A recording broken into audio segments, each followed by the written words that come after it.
Circuits don't always get to survive the test of time. But that doesn't mean here on iRacing that they are gone forever. Because long in the memory here for the V8 Supercar Online Premiere Series, we head to Sydney. We head to a circuit which often doesn't get enough love, doesn't get enough credit, but what you find is a circuit that promotes close racing and often goes down in terms of Australian history and in terms of Australian sim racing history as one of the circuits always to keep an eye on in the calendar.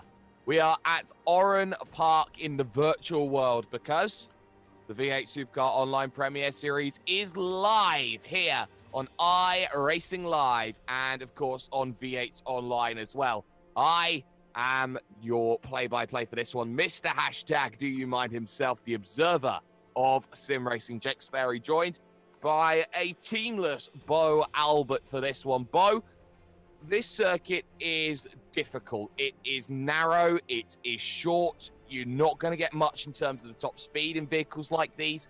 But do you feel that today's racing is going to be now about a very technical nature? Absolutely, of course. It's 2.6 kilometers of the most technical racetrack that you could possibly fit.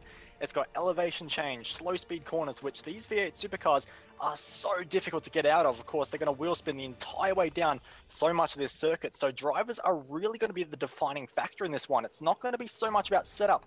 It's going to be who has the technique, who has the skill, and who can master this very, very tricky circuit. And that's going to be very, very crucial for the 3 races we have today. We got 2 races in terms of your top drivers. And, of course, the fabled Super Split 2 race, which will come up just before things start as we are here on YouTube Gaming for the opening splits worth of action. And unfortunately, we don't have a Reese Gardner. Why? Because he thought that life was too important and he's gone to a wedding. So what we're going to do is we're going to tune in with him live from the wedding and we're going to see him talk and describe about this circuit, Oran Park, and its fabled history.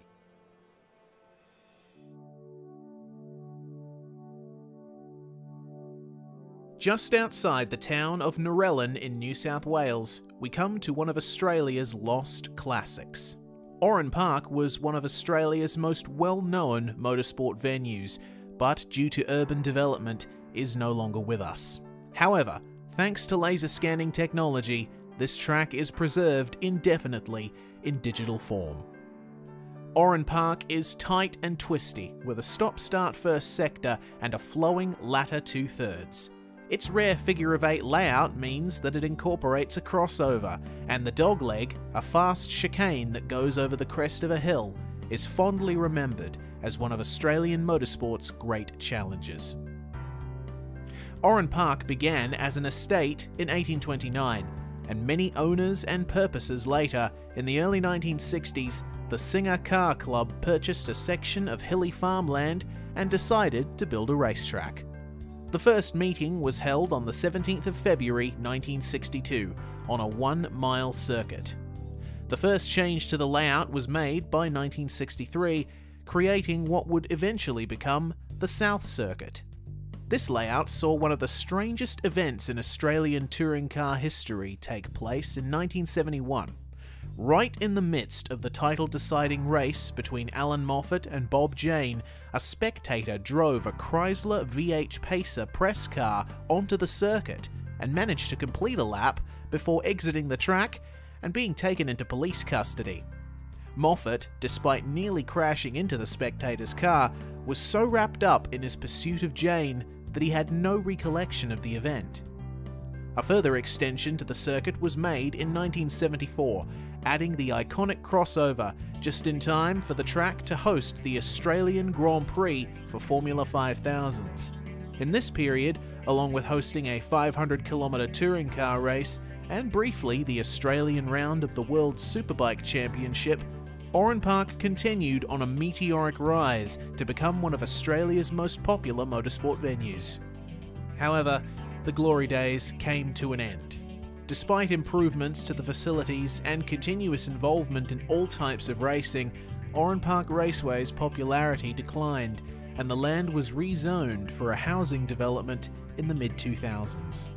The last V8 Supercar event there was the final round of the 2008 season, and the track closed for good in January 2010.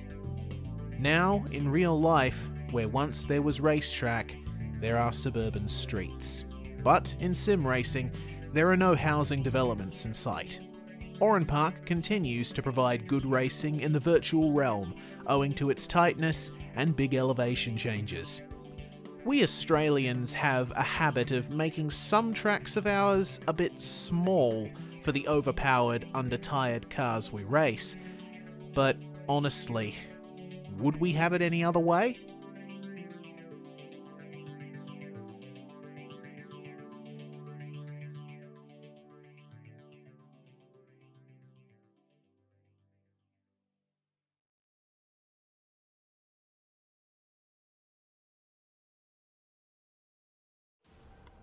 And there we see the history, the fabled history here of Oran Park. But this is Super Split 2 we're running into. This is a very, very entertaining race for some. It's a very difficult race to get right for others here, Bo. And, you know, you've been a part of a team which has seen drivers in this Super Split 2. Do you feel that this race has a lot more challenge going for it, especially with that one driver wins, the rest are all forgotten in the sands of time mentality? Oh, absolutely. It puts so much pressure, especially on those in the top 5 positions, or, you know, at least with an outside shot with a chance at the win. There's so much pressure on their shoulders, because if they can get onto that top step, they get through to the big show, the one that everyone has their eyes on and all are focusing on. But for these guys, second place just isn't going to be enough for them. So they have to do something different. They have to find a way past. And if you're in that first position coming into those final few laps with a car on your back bumper, you've definitely got to keep an eye on your rear mirror. You certainly do. One of only 2 circuits on the iRacing service that is a figure 8 layout. The other one, of course, being Suzuka. And that holds itself, Bo, in quite a bit of infamy, I think. Absolutely. It's a unique circuit in that respect, that we do go over the Yokohama Bridge and also go under it as well. So it's a very unique circuit in that aspect, and it also provides a really nice spectacle when you do see the drivers, when they do spread out just a little bit. You've got drivers going under the bridge while some are going over it. It's an entirely different sense to these drivers to hear cars going over you. So it's a nice little spectacle to have. And like you said, only Suzuka does replicate that on the iRacing service. So definitely a nice little bit of history here at Oran Park, but unfortunately the circuit is no more. So Suzuka remains one of the only ones on the service that does in fact still exist to this day. And it's a shame that this circuit has turned into a very, very pretty housing estate. But right now, top 5 in practice: Ian Bird, Jacob Knight, Brian Borg, Adam Wyborn, and Luke Page. A little bit surprising here, I think, Bo, to see Brian Borg so far down. I think the Bryborg knows that he's got to get himself up through and into that top spot and make sure that he gains the points where others have really struggled to get themselves adapted for this race. Well, he's got to be one of the favourites, doesn't he? He's really got that Ford hooked up, and we've seen in some of the previous rounds that he can really extract quite a lot out of the car. So perhaps just missing a little something in car setup at the moment, or hasn't quite hooked up the perfect lap so far. He's going to start another one now. And it's going to be all about who can get the most laps under their belt. Of course, these are very tough track conditions here today. 30 degrees on the track, 25 ambient, and also some pretty strong winds as well. So conditions are going to be a little bit different, and perhaps that's just throwing Brian Borg off just a little bit and not able to take the top spot in this session so far, which is currently held by Ian Bird. But Brian Borg, we've seen him be so quick in previous rounds. I'm sure he'll find a way back up to the front. I'm pretty sure he'll find a way as well. But actually, let's talk about this. Morning conditions here, 30 degrees on the track. I'd say that's pretty good for drivers here. But, Bo, that 24-kilometer-an-hour northwesterly wind, that is going to be playing havoc with vehicles. It's effectively going to be pushing them almost a little bit to the side when really they don't want a headwind or a tailwind at any point on the circuit. No, it's going to be forcing them a little bit offline in a few places, and it's going to be catching a few drivers out. You might see them just dipping a wheel into the grass or two if they're not completely focused.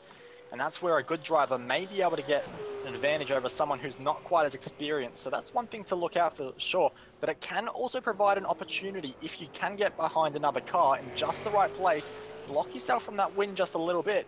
There is an advantage to be gained if you know how to use it. But for these drivers at the moment, with 4 minutes left on the clock, there's still a lot of thought to be done and a lot of practice to work out how they're going to get around 33 laps around this circuit. Bo, let's talk overtaking opportunities. They're going to be few and far between here today, but that's not necessarily a bad thing. Where is the best place to go and make a move here? One of the best places you can set yourself up for a move is out of the final corner, just getting yourself a better run than the driver in front. It's a very cambered corner, so you can light the rear tires up quite easily. Get that good run down the front straight, pull out into the turn number 1, which is a very, very difficult move to get done, but it's probably one of the better ones around this circuit because it's double apex corner where you're braking and turning at the same time, which is so easy to lock that inside front tire and make yourself overshoot. But if you can pull it up, turn number 1 is a good opportunity. But if you can't get it done and fully sold there is an opportunity as well into turn number 3. There is an opportunity into turn number 3. Vehicle parked up on the outside. I believe that's turn number 9 out on track. That was Henry King, but King right now back into pit road. And I find that practice sessions, Bo, they can be used for testing the limits very late on in a session. You don't know where it is. You don't know how much you can push and what's grips available. Sometimes you just push the extra 101% in sessions like these to go, you know what? That's the limit. I know where to overstep the line. Absolutely. It's their final chance to explore the limits before they do finally get to the race. Because in the race, if you push the limits a little bit too much and find yourself into many gravel traps that are located around this circuit, that is your day potentially over. So this practice session, use it. Make sure you find every millimeter of track. What curbs can you use? What curbs can't you use? When can you turn in? When can you get on the brakes just a little fraction later? All these little things add up over the course of this lap and over these 33 laps that are going to be coming up as well. So for these drivers, you know, this is the time for them to push as hard as they can and really find the limits, because after this, it's too late.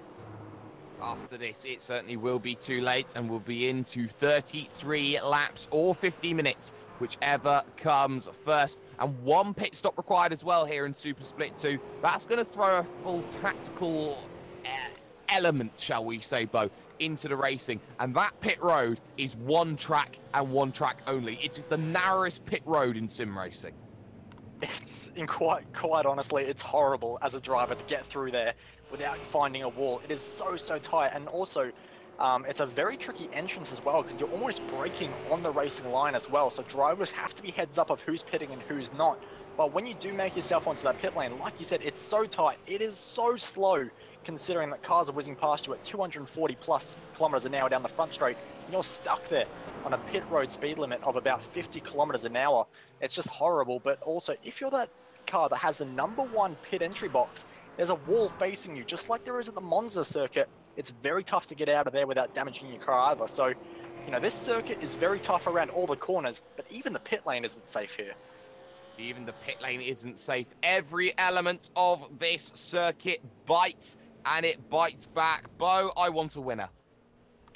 A winner will be tough to pick. Of course, it's such a competitive field, but seeing as we do have Paul Preston, who is going to be starting tonight from pole position in that 029 car, you know, it's a very tough track to overtake, and if he can get a good start, which he has done in the previous few races, I'm going to put my money on Paul Preston to get that Progression Racing Australia Falcon to the checkered flag first. Well, we will see if that happens. 5 seconds remain then in practice before we head over to the starting grid for Super Split 2 here on V8 Online and iRacing Live. Practice is complete. Qualifying was done in pre-qualification over the last 3 days, but this is how things are going to stand. Paul Preston then on pole position. He will have Darren Lord alongside him in second, with Simon Black in third and Ian Bird starting from 4th place. Luke Page will start from the 3rd row with Jacob Schooley in 6th. Henry King 7th with Matt Muggleton starting from 8th. Brian Borg will have to go from the 5th row in 9th, and Stuart Crawford rounds out 10. Will Dodd will be kicking things off from the 6th row of the grid with Gene Fiddies alongside him in the Progression Racing Australia car. Craig Jones lines up in P number 13 with Jacob Knight for company, whilst Adam Wyburn rounds out the top 15 with Steve Jansen alongside him on the grid. Kyle Stokes will kick things off from P number 17 with Bob King, Ashley Lear and Cameron Dance rounding out our top 20. Blackjack for Stacey Walker with David Kimmond in 22nd. Brenton O'Brien will start from 23rd with Tyler Blackburn alongside on row 12. Row 13 will see Reese Keane and Zachary Hanlon. Row 14, Grant Keynes and Matthew Norris, as well as row number 15 overall sees Jono Freeman and Stephen Templeton. Nick Parker, Scott Griffins, and a few others, but here we go, Jake.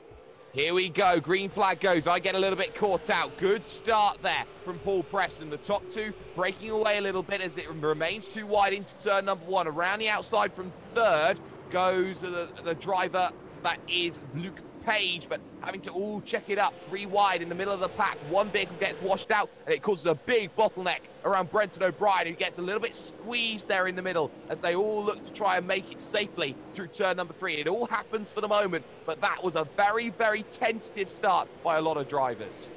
It was. They're all just tiptoeing on cold tyres, trying to find where their rhythm is and find where they will slot into this grid.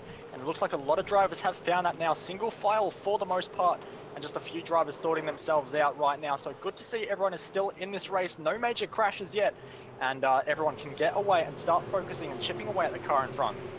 Yeah, as there is chipping away, looking already Jacob Knight under pressure. Stuart Crawford was looking for an opportunity through turn 9. That one not forthcoming at the moment. Down the inside, a little bit further ahead. That's Matt Muggleton under pressure. Jacob Schooley was looking at that very, very tricky final corner. No margin for error, almost a street circuit feel to that last corner as they complete 1 lap here at the circuit of Oran Park, and no real changes at the front of the field.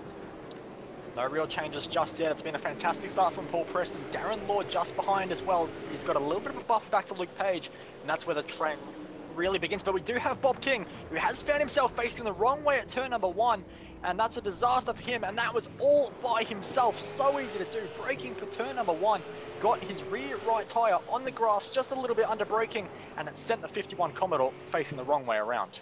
Well, Zach Hanlon's a very lucky lad not to be involved in any contact there, because he was squeezed right down to the apex and a little bit further as he looks to go through. Here comes Brenton O'Brien, though, down the inside, contact with Jacob Schooley, and they remain side by side. Schooley ending up in trouble. Round goes Brenton O'Brien, spread eagle in the infield. He keeps it out of the track, and that's some very good heads-up driving, but he will drop himself 10 positions there or thereabouts as Carl Stokes now goes wide. This could offer Cameron Dance a chance down the inside, but Dance, well, it takes 2 to tango. It absolutely does, and Tango, he will not out of the final corner, and Zach Hanlon had a bit of a tango as well. A massive slide out of the final corner, which is so easy to do. But have a look at Matthew Norris trying to line up a move, filling the rear mirrors there of the driver of Stephen Templeton into one, decides to hold back just a little bit though. So drivers already getting feisty, just beginning to get the elbows out a little bit. They survived turn number 1, but lap number 2 is a whole different ball game, and this is where the aggression starts. Yes, it does, as Ian Bird right now in 4th position. He's looking to attack Luke Page at the front of the field. Already a second being broken by Paul Preston at the front. The top driver, the winner of this Super Split 2 race, is granted admission to the big dance, the big race. And Jacob Knight now, let's get a focus on this, because he is right in the middle of a train. Had just lost the position to Crawford, and now look at this. Janssen, Wyborn, Jones, massive train stacking up. It's so easy to stack up here. Accordion effects are plenty. Absolutely, and that's not what you want as well, especially for the CMR guys when there are 2 of their cars involved. Craig Jones not going to back down just a little bit just yet, and he's going to have a bit of a look, but can't get anything done into that final corner. And when you are in the train like this, it's so important to not overestimate your opportunities. Don't get a bad run by dive bombing into the final turn, because you will hurt yourself in a turn number 1. You can see there a big dive now from the 111 car. Big dive, could not make it happen, but Craig Jones definitely has his intentions made very clear. And Matt Muggleton makes a move as well. He gets past Henry King just at turn 4. I thought they were going to have a little bit of argy-bargy about as they go over the bridge into the right of 5. And Henry King there losing out. Brian Borg waiting in the wings. So positions can be made. That was all set up at turn number 1 as side by side now. Schooley and Stokes go at it. Stokes looking for the inside, unable to really get the run. Try and hold it around the outside. Gets a little bit of tyres on the grass, unable to really make it work. Now he's setting up for the final corner. Yep, and this is where you have to be so careful, because you don't want to leave yourself vulnerable, but he does have a bit of a gap behind, but does not elect to go for the move anyway. Misses the apex just a little bit, but might be able to get an okay run here. We'll see what he can do not going to be quite the run he would have liked. So maybe not an opportunity on this lap, but we've seen already a few drivers. We've said where the clear overtake opportunities are, but these drivers are willing to make opportunities here today. They're aggressive and they're doing whatever they can, as we do have the 907 Jacob Schooley makes it all too easy for the drivers behind, runs off at turn 1 through the gravel. This is going to be an awkward rejoin, just about gets away with it without making any more carnage, but a whole heap of positions lost down to P number 22. Let's get a replay on Brian Borg. He has just done an amazing up and under over Henry King. There's not much more you can say about that. King was beaten all ends up bow as we get a CPR replay. It was side by side through 1. He then backed out of it and then went to attack again into turn number 3. He caught him off guard. You have to be clever at this circuit. And my word, the Brian Borg certainly was clever. He's always been one of those drivers that uses his head, hasn't he? He's a very smart driver, knows how to set up a move, and executed it absolutely brilliantly. We said he'd be very quick, and he's proven that already. And we have to wait and see how it goes. But more importantly, it is on for our race lead right now. Paul Preston had a 1 second buffer just about, but he has been caught. Darren Lord making himself a lord of the Oran Park circuit at the moment, closing the gap down significantly. And Jake, this is for split 1 entry. It is for split 1 entry, and well, the Lord has spoken, and he wants to get past Paul Preston. Luke Page waiting the wings, but runs wide at turn 4. Opens the door for Ian Bird to think about making a move, but that gives the gap now needed for Darren Lord to focus away from defense and into offense. So for Darren Lord, he knows he's got to try and make that move. He knows he's got to set this one up. Behind that, Will Dodd now looking to try and make some progress in the lovely orange-coloured machine in Amazon.com web services, Fusion Sim Racing colours. He's looking to try and get the move. He's not going to be close enough to make it happen. Back to your race lead, though. Preston just able to get a good run through the second half of the circuit. It covers his back into turn number 1. It does, and if you can do that for the next few laps, or for the next 27 laps in Paul Preston's case, you know, you will be able to give yourself an opportunity to hold onto that lead, even if the driver is... we got an incident. But we do have carnage. Yes, Carl Stokes and Craig Jones at the final corner have run into issues. The pair of them were up into the outside wall. Lucky that no safety car was called there. There was a partial blockage of the track. And, well, both of them got together in such a way that it was a little 2 into 1. Doesn't go. It was a bold move, I think, there from Carl Stokes. Stokes went for it, and, well, the door was always going to be shut by Jones. One of those things, isn't it? You have to be so careful in combat around this circuit. It is very narrow, not much room all the way around, so you have to pick and choose your fights.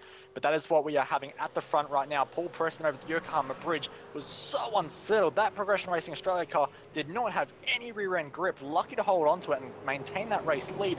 But nonetheless, Darren Lord not close enough just yet to make an advantage of it. But Paul Preston already showing a few cracks of weakness. That is not what you want to show the driver behind, that you have weaknesses in the stability of your car. And you can see how Darren Lord ever so slightly moves to the left-hand side down the front stretch, trying to get in the mirrors then of the driver in front, Paul Preston. The top 9 are split by 4.7 seconds. That goes back to the Gene fittest in the 890 machine. So you see now this top train of 6 going on because they're closing up, and that goes all the way back to Brian Borg on the back of the train, and that's the scariest sight at the back of the train. Matt Muggleton must be careful.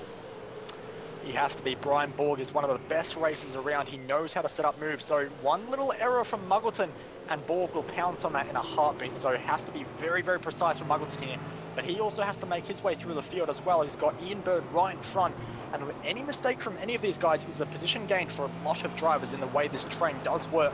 But right now we'll head ourselves onto the front straight once more after this hard braking zone for the final corner. And we'll see who can get the good run and who makes a mistake of it. Well, it's a pretty good run by all. Small little wiggle from Matt Muggleton coming off for the final corner as in comes Henry King for his one and only stop. And it's early here, lap 8 of 33. So a big, bold decision. I think Henry King really didn't like how that vehicle looked. He will come down on the slowest pit road, one of the slowest pit roads that you will see this season. Battle just in front, though. Jacob Knight under pressure, 4-car train. Adam Wyborn because born. Absolutely, but it is not going to be a position on Jacob Knight just yet, unless he's very optimistic into turn number 3. Could not pull it up, but also we had the driver there. Well, I think that was Steve Jansen go completely overshooting into 3 there, loses a few spots, including to Cameron Dance. So Dance up 1 position, Janssen down 1 as well. But now Cam Dance is right underneath the wing of Adam Wyburn. And we know Cam Dance is very feisty in battles. He loves going for a move, had a good race in the Porsches a few nights ago, but did have a mistake there. He wants redemption for what happened a few nights ago in the Porsche. He's in the V8 now, and he has an opportunity to get redemption right here, right now. And of course, Cameron Dance, one of the few drivers in this field to have a black pro stripe. He has that in dirt oval. He is certainly one of those drivers looking to make the charge as he looks to get past Wyborn, who dives down onto pit road. More takers onto pit road as well, includes Gene Fiddis going early for the stops as well. Window certainly open, and this is one of the few circuits you say pitting early can work here, Bo, because of course track position is so vital, as Darren Lord now has let that gap slip a little bit to Paul Preston. It's almost a second once more. It is almost a second, so this gap is ebbing and flowing. But to get back to your point on track position being so crucial here, it is very hard to pass in a few places here, but that is also an issue for those coming in for this early stop. Traffic is potentially a factor when you are going to pit so early, and if you get held up around here, it's not easy to make an easy move here. So you do have to be careful with how soon you're going to play it, and I would suggest that so far the few that have dived into the pits might be caught out just a little bit with a bit of traffic. So I think the right call right now is to stay out for maybe another lap or two, not worry about the undercut, and keep hitting your marks out front. But that's not what Darren Lord's doing potentially. No, he's going to stay around, but a very wide line. A few are thinking about pit stops, just none are jumping from it for this top 8 so far. And Brian Borg's through there at the final corner. He managed to get down the inside, caught Matt Muggleton pretty much napping. He ran wide, through came Brian Borg, and Matt Muggleton, God, he left a space wider than a Grand Canyon to give him the opportunity to go through there, Bo. That was a gift and a half for the Bryborg. It absolutely was, and that's not what you want to be doing when you are competing for points and championships in this series. Of course, every point matters, so you're leaving the door open like that. It's just going to be an open invitation, and Brian Borg took it, and he is already on his way, building a little bit of a margin already, so plenty of pace in his car. Next target is Ian Bird, and Borg is really becoming a threat for those in the top few positions because he has great pace and he can make overtakes happen around here.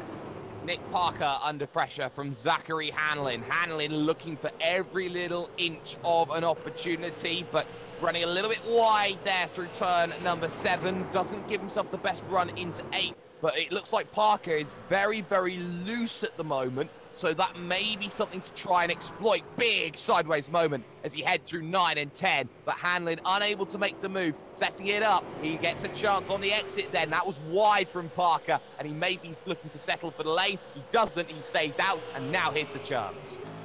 Here is the chance. What can Zach do? Will he pull out or will he elect to just stay behind? He's going to stay behind just for now, but he can do a very late move to the inside, but not close enough for Zach Hanlon, who will be in his final race meeting with Evolution Racing Team. He's had a great career with those guys, has a pro license from that team in the 27 car for those guys, but Zach Hanlon will be leaving the team after this, so this is his goodbye race, and he wants to make sure he puts in a good effort to make sure the team knows that he was a great member and he appreciates what they've done for him.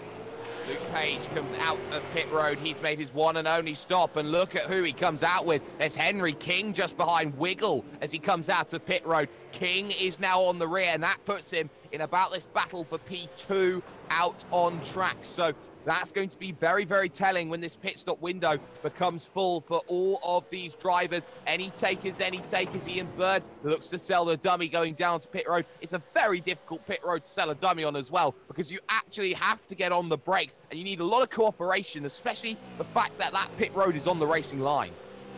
Absolutely. We have seen incidents, unfortunately, in the past where drivers have been hit just braking for the pit entry. So, like you said, it's so much cooperation needed for these drivers to effectively get onto pit road without incident. But fortunately, there has been no issues so far today. Everyone's done a fantastic job and has had great awareness, but still a lot of drivers left to pit. And we'll wait and see when these leaders do come in, because at the moment, this gap out the front just keeps ebbing and flowing a little bit. Was out to a second once more, but then again, Darren Lord just brings it down, now down to just 0.3 of a second.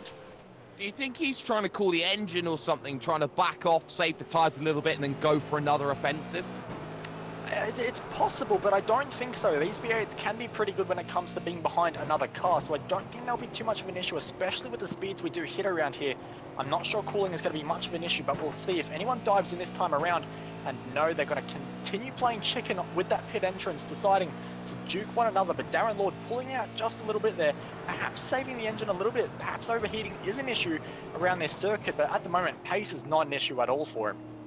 Well, it's not an issue right now as they continue lap 14 of 33 here in Super Split 2. Paul Preston with a marginal advantage, just a shade under 0.3 of a second the last time they crossed the line. The top 6 still split by 4 seconds out on circuit.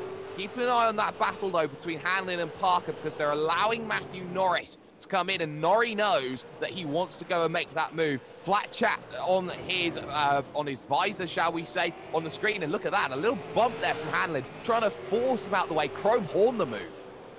Absolutely. If he can't get a move done in any of the usual overtakes, perhaps try the grass on the outside, but not going to happen this time around. Almost another bumper into the grass again. Zach Hanlon is using every inch of this road and a little bit more in a few places. He is working this car, and surely in his mind, if he can't get a move done on track, surely the pit lane is an option as he goes through a dogleg, cutting the corner dramatically. Have to be careful not to pick up a slowdown through there, but we do have a few drivers coming to the pits, including second place, Darren Lord. Lord in, Dodd in. Any other takers? No. Hanlon's taking an inch out of the rear of Nick Parker's machine. Such has been the way he's been attacking. We'll keep an eye on Parker into turn number 1 and 2. Unable to go and make the move. Another little bump from Hanlon, and still finding himself stuck when it comes to this one. Lord in his box, Dodd in his box. The question becomes, where is the likes of Bob King in comparison? Not Bob King, sorry, Henry King in comparison. Screaming down the front stretch right about now. Here comes Henry King. Out comes Darren Lord, and there's the difficult rejoin as Luke Page, who was in that battle, tried to get through. But there you see, it's very slow coming out of pit road, and that is the fastest part of the circuit into turn number 1. So difficult, that difference in top speed. It's pretty much terrifying for these drivers to be coming out of the pit lane at 50 kilometers an hour, turning the limiter off, and you've got cars going full chat into turn number 1. But we do have a few more drivers coming to the pit lane, including race leader. Paul Preston dives in, and this is crucial time here for everyone who was behind. Darren Lord has to make some time up here, but it's going to be so difficult with Grant Cairns in the front of him. Of course, he has new tyres at this point. He has a pace advantage, but Darren Lord has traffic, which is not helping him. This is what I was saying. You have to be careful going for the undercut here, because passing is not easy, and you can get held up. So we'll wait and see as Lord breaks for the final corner, turns in, makes his way onto the front straight, where he will catch a glimpse now of Paul Preston, who is still in his pit box, still not off the jacks. Off the jacks now. Muggleton behind makes a lot of ground, but it looks like it is going to be Lord. It's going to be close. Lord gets through, so a great move in the end. But look in front. That is the driver there of Grant Cairns, spinning it into turn number 1. Oh, that's a shame for Grant Cairns. He had the whole train in front, maybe a little bit scared, runs a little bit wide through 1, gets tyres out in the gravel, and he ends up looking very, very unfortunately on the outside of 2, trying to get going. But look at the train now. Darren Lord, Paul Preston, Luke Page, Henry King, Matt Muggleton, all there. As Muggleton looks for a chance on Henry King. That doesn't work. Ian Bird then and Brian Borg yet to come in. In fact, Borg is in. Bird stays out a little bit longer. The longer you stay out, the tyres are looking a little bit worse. You look to be aggressive, likes of Cameron Dance down on the lane. Matthew Norris looking to dive. So keep an eye on this one. Darren Lord, who's net race leader at the moment. Scott Griffiths in front, looking to pick up and under at the final corner. Any little bit of traffic is going to be useful right now for Darren Lord. Get a vehicle in the middle as he looks to try and search for that opportunity. And here comes Brian Borg out of pit road. How close is it going to be? 1 goes through, 2 goes through. Can he get the 3rd on Luke Page? Page is going to try and hold it to the inside. Borg's going to shut the door. Contact. Round goes the pair of them, and now look who picks it around the outside. Great move from Henry King and Matt Muggleton. Brian Borg with a mistake, as there's another little look just in front, as Scott Griffiths under pressure from Paul Preston, as now Lord tries to run away. Yep, this is the opportunity here for Darren Lord. He has to get his head down, hit his marks, get his apexes, and make sure that Scott Griffith stays ahead of Paul Preston, who is doing him a fantastic favour at the moment. No way through here for Paul Preston. Great pace though.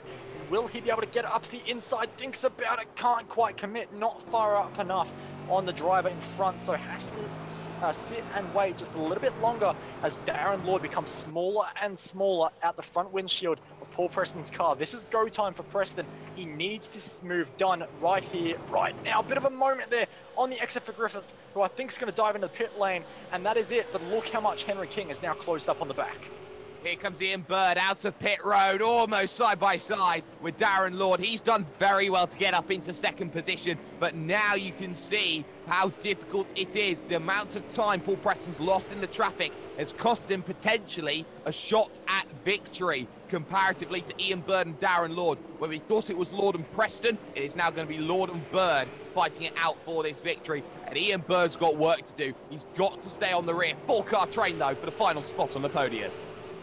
Yeah, this podium is one heck of a fight right now, and Paul Preston trying to run away from it, but the battle behind is so close, with Henry King just behind, and Brian Borg, who's already got past Muggleton once more, so one overtake done for Borgie, making his move stick at the moment, but Henry King is not going to be an easy driver to find a way through. But look at the turn-in pace of Brian Borg. He has so much more confidence in his car, through the dogleg, over the crest, so easy to get the car loose. Can't do anything at the moment, or will he dive to the inside? King leaves room, but no opportunities. Will he get the exit just about? It's going to be a drag race into turn number 1, Jake. It will, and Brian Borg just drops back into line. No real opportunities to go and make that move. He was thinking about it. Maybe a bit of yellow helmet syndrome coming in as they look to hit the brakes. Too deep, though. On the brakes goes Henry King, and Brian Borg says, gift. Thank you very much. I'll put that one in the back pocket. I'll remember you for Christmas Day, as he gets himself down the inside. So Brian Borg, another position gain. A few drivers still yet to come in. Steve Janssen going as long as he can, as is Zach Hanlon going as long as he can as well. As right now, your top 10, well, Adam Wyborn as well in his own little 3-car scrap, Cameron Dance and Will Dodd. Yeah, these guys are fighting hard as well, and a lot of battle scars on a few of these cars. Wyburn has not had the most clean race ever. Of course, this field is so tight that in order to make a move, sometimes you do need to get the elbows out, and that's what Cam Dance is trying to do, thinking very, very long and hard at the back bumper of Adam Wyburn's car, who goes very wide, gets into the marbles almost, don't go side by side through the dogleg. Dance backs out of it, but Wyburn just showing a few little errors at the moment, and that's going to be all playing into the hands of Cameron Dance. And again, Dance looking to pick up the run off the exit, and will do here. He will use all of the power underneath his machine. Cameron Dance knows that TTL's Ford need to try and get the move down the inside at turn number 1. No opportunity to hold that. Can he get it checked up for 2? You bet he can. Cameron Dance proving once again why he is the king of overtakes as he now moves himself back inside the top 10. Yeah, fantastic for him, moving himself up one more spot, but still plenty of work to be done to move himself up the order. A big gap to the driver in front, which is Kyle Stokes, who is a part of a big train just behind Matt Muggleton at the moment as well. So a lot of mini trains just beginning to break out at the moment. The one driver that is trying to break out is Darren Lord, who just continues to edge the lead over Ian Bird bit by bit at the moment, Jake. Yep, and that gap about a second there or thereabouts, as I believe we have no more drivers to go onto pit road. Everybody has pitted. Your top 10 then are as follows. Darren Lord leads this event, the gap 0.8 of a second over Ian Bird, with Paul Preston desperately trying to stay in touch in 3rd. Brian Borg in 4th, Matt Muggleton 5th. Henry King is in 6th position with Luke Page 7th. 8th right now is Carl Stokes. 9th is Cameron Dance with Adam Wyborn. Rounding out top 10, is it? Battle with Will Dodd. Down the inside, Dodd gets a massive wiggle, and that's going to allow Stuart Crawford the opportunity to come through. Where did he come from? Yeah, a fantastic bit of opportunistic driving from Crawford there, just to see that there was a bit of a moment happening for the driver. Will Dodd could just take a tighter line and drive straight around it, as easy as you like. Position gained there for the CMR team, so fantastic work from him. And Will Dodd will have to find a way through once again. But lots of little trains just happening, which is great to see. But we will still continue to keep an eye on all these fights happening on the track. And Zach Hanlon finally around Nick Parker. He's been spending the best part of half of this race stuck behind Parker's machine. And finally, being a nosy Parker, he'll get himself through and get himself up a position. So 2 little trains to keep an eye out on. You've got the one behind Henry King that's going on. This is the battle 6th, 7th, and also you've got Carl Stokes on the rear, who is a lap down. So there's something just to keep an eye out on. They got this massive train behind Adam Wyborn right now. Crawford, Dodd, Leah, Schooley, Norris, all there, all looking to try and get themselves more points. Of course, there are points in Super Split 2 races here, and they become vital come the end of the season. Absolutely, points mean prizes, and for these drivers right now, every position is crucial, so anything you can throw at the driver in front with just 12 laps left on the clock is so crucial. And the driver at the front of this train is Adam Wyborn, and he is having a lot of difficulty in turn number 3. I've seen it a few times, just not quite able to meet that apex where he would like. And I just opened the door a bit for Crawford, but Crawford has his own issues. Will Dodd behind, who did lose that spot at that moment at turn number 1, looks very, very feisty right now, and he might be the favourite to take away 9th if he can get past Crawford.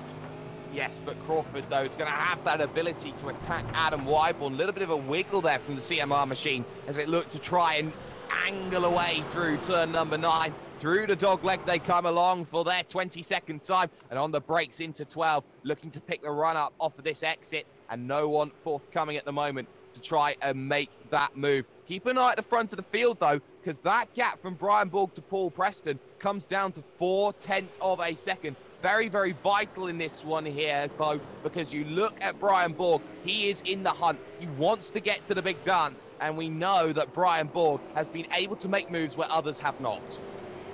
Absolutely, he is one of those drivers that can make a move that wherever it is on circuit, if there's an opportunity, he will find it and he will make it work. So he has great car speed at the moment, but there is still a lot of work to do. Opportunity still left on the table, but there is work to do if he's going to have any chance of this race win here today. So we'll wait and see what progress he can do. But the next target in front is Paul Preston, and Paul once again just lighting the rear tyres up over crest again. The car not very settled on slightly worn tyres, and that's going to be playing into Borg's favour. He knows there's an advantage around that part of the circuit, and Borgie will use any advantage he can get. And a lot of this circuit comes down to undulation changes, Bo. How does that affect how you drive a track like this compared to, say, Silverstone, which is bare and barren? Well, for these cars in particular, when the car does get light, they can often burst in the wheel spin or get extremely loose and make it very hard to get on the throttle. And throttle application in these cars is where so much lap time can be won or lost. So whoever can master the elevation change, work out where the best side of the circuit to get over a crest is, or however they can get across and set up, is so critical. And I think at the end of the day, the driver that masters that the most is going to be the race winner. And I think that is why we're seeing these drivers out front at the moment, because these are the drivers that can make sure they can master the circuit above anyone else. Got a lovely little battle going on further down. Brenton O'Brien, Tyler Blackburn and Jono Freeman. And right now, these three battling it out for the final spot inside the top 20. They've all gained positions here in this event, Bo, but I don't think they're where they want to be. No, I don't think so. I think a lot of these drivers in here are very competitive drivers. They know that they can fight for race wins if given the opportunity. Of course, Tyler Blackburn, who is second in this little queue, does have GT Academy pedigree, so he's got a fantastic background with racing there as well. Jono Freeman, also very competitive in a lot of sims. And Brenton O'Brien, we know that he can be a top 5 runner wherever he likes if he can put the time in. Unfortunately, hasn't had the time this weekend to really put the effort in. But at the moment, holding on to P number 20. P number 20 sounds a lot better than 21, but Tyler Blackburn wants to change that. Yes, Tyler Blackburn does in the 947 machine out to the final corner. The 3 will come along as they make that charge to 1 and 2 once more as they keep on trucking lap 25 out of 33. 9 laps remaining at the circuit of Oran Park, coming down to 8 laps to go for Darren Lord. But that gap slowly crawling back in. Ian Bird is finding just that little bit of pace here. Not masses, not enough to really threaten Darren Lord, but enough to keep him honest. And sometimes all you need to be is honest to try and get yourself in. Look behind, though. Brian Borg is trying to set up the move to 1. He is, and that's a very nice run out of that final corner. He's got a bit of an overspeed there on Paul Preston, but it's not quite going to be enough unless he can do something insane on the brakes. Not going to be anywhere near close enough, though, unfortunately. So for Borg, 1 more lap left behind the driver in front of Paul Preston, and he'll wait and bide his time. You can see Preston not quite meeting the apex of turn number 1. And that's going to be playing into the favour of the car behind. We'll see how he goes into turn number 3. Makes it a lot nicer, so no opportunities there. But even then, Borg still making time. He can carry so much more corner into the mid-speed. Trail braking a little bit better than Preston is at the moment in this car, which is so nose heavy. So trail braking is very vital to lap time. And at the moment, Borg is just making it work so much nicer. Borg is certainly having a better driving experience, but not necessarily one that makes moves. But again, Ian Bird has closed up that gap more and more. Darren Lord, the Lord, may need to bequeath a little bit of a defensive drive to Ian Bird. But now it's about counting the laps down, making your numbers, making sure that things work. Drivers like Adam Wyborn, for example, that train continues to grow. They've got Scully and Norris on the back. Yep, it just keeps getting a little bit larger, doesn't it? This battle pack does not want to back down, and it is still nose to tail, especially for the first 4 cars, with Scully and Norris just beginning to hop onto the train a little bit, but Norris won't be able to slide like that out of the final corner. But nonetheless, these top 4 are so close, heading towards the first few corners, which is such a hard braking zone of sight. And you can see that Dodd finds an opportunity. Will he be able to get it done? Meets the apex, gets the throttle application as well, and that is a position there for the Amazon Fusion Sim Racing driver. Oh, that's a very good move, and a look behind as well. Ashley Lear was thinking, well, if you can get one, I can get one too. No, you can't, buddy. You're going to have to sit and wait and slide the rears a little bit further. He's unable to go and make that work. Top 4 split by 2.5 seconds as we look to get to lap 28 and 6 laps to go. Traffic, though, looking to have a bit of issues. Look at this. Brian Borg, big lunge, contact between the pair, and there's a redress there from Brian Borg. He allows Paul Preston the chance to go. He does, but he's still going to continue on down the front straight, side by side. Now it's going to be a battle of the late breakers. Who's going to be more brave into turn number 1? Borg going to continue on with it, and he will get that 3rd position, not in the way he would have liked. Of course, often a very, very clean driver, loves to race hard, but often doesn't like to make contact, so he won't be happy with himself there, but does get the position nonetheless on Paul Preston. But any chance of a race win now has gone, which leaves it all down to Ian Bird, who continues lap by lap to chip half a tenth, 1/10, whatever it might be, small margins off the back of Darren Lord. But in this case, those few little small margins might just be enough to give him 2 laps to play with at the end to find a way past. Here's my question, Bo. Would the stewards see Brian Borg the way he slowed down as a redress, or would they say that's not sufficient enough? I don't want to get into too much controversy here, but I would say that probably was not enough for Brian Borg. It was quite an opportunistic lunge into the final corner and did turn the driver of Paul Preston around. Definitely hindered his race quite a lot and did lose a position in the process as well. So I think the stewards will be looking at that, but we'll leave that up to race control. 0.3 of a second at the front of the field. Lord versus Bird on the brakes to 1, on the brakes to 2. It is flawless from the pair of them as they look to keep on charging at Oran Park. For now, with 5 laps to go, it's about pick and choose your moment, Bo. When you get down into clutch situations like this, how difficult is it to concentrate on making the right decision, the right choice to make the right move? This is where a great driver really makes his mark, and this is going to be a challenge for Ian Bird. It is so crucial. At this point, when you are closing the driver room down, you know you've got pace, you know there is an opportunity to get this race win. There is so much adrenaline going through it. It is absolutely crucial. You make every apex, every braking marker, and when you finally choose to go for that move, make sure it's a clean one. Make sure the opportunity is there, and make sure you make it stick, because if you don't, driver in front will know that's an opportunity for you, and he will close it down for the remaining lap. So when you go for that move, make it stick, or that could be game over. Oh, and a big wiggle coming out of the final corner for Ian Bird, and that's going to drop the gap back a little bit here to about 0.6 of a second. That gap 6.5 of a second. Not ideal as traffic hits Brian Borg as Daniel Misdale looks to make his way through. Little battle back though. Will Dodd's made his way through on Adam Wyborn, so there up into position number 9 goes Will Dodd, and Dodd making that one look very comfortable about half a lap ago because Wyborn went very wide at turn 9. He did, and that's not what you want, but he's also going very deep into turn number 1, almost gets to the back bumper of Will Dodd there, but does pull it up, doesn't lose any spots. So very nice brake application there from him. But Will Dodd, so much pace in that car at the moment. He is on a charge. Unfortunately, the driver in front is Cam Dance, who's a long way up the road, so this might be where Dodd's charge does come to an end. But nonetheless, what a fantastic effort from him tonight, Jay. Yeah, fantastic effort from Cameron Dance. He may not be able to gain any more positions. He's got Luke Page to think about in front, but Page has been under a lot of pressure. Cam Dance could try to get back onto the lap traffic's rear. 3 to go, though, at Oran Park. Darren Lord still holding on. That gap comes down once more, though. It comes down to about half a second. Darren Lord losing time. Ian Bird has the quicker vehicle. Darren Lord has the ability to defend it and is just holding every line possible. This is where you think, do you go for a 50% move, even a 30% move now, when you know that what's available is going to be a space for the V8SCOPS proper? Well, this is what Ian Bird is going to have to decide. Of course, it depends how much he wants this win. If this is what he's been working for all week, if this is his opportunity, and this is what he has been working for so long to get this race win at Oran Park, to go through to split one, of course, he's going to go for even a 10% move if it is there. 1%, but even then, they're pushing so hard over the crest. But for Darren Lord, this is crucial for him to hold on. Of course, he just today announced he would be a privateer, not racing for tempo anymore. So Darren Lord really trying to make his mark and show to the top teams that, hey, I'm a quick driver and I can win split 2 races. I can win split 2 races. I can get myself into the V8SCOPS proper. 2 to go. Popsicle sticks in the air, Bo. And for Darren Lord, he's trying to extend the gap to Ian Bird. Bird does not have much left to fight back. Also, keep an eye on this. Cameron Dance is on the rear of Luke Page.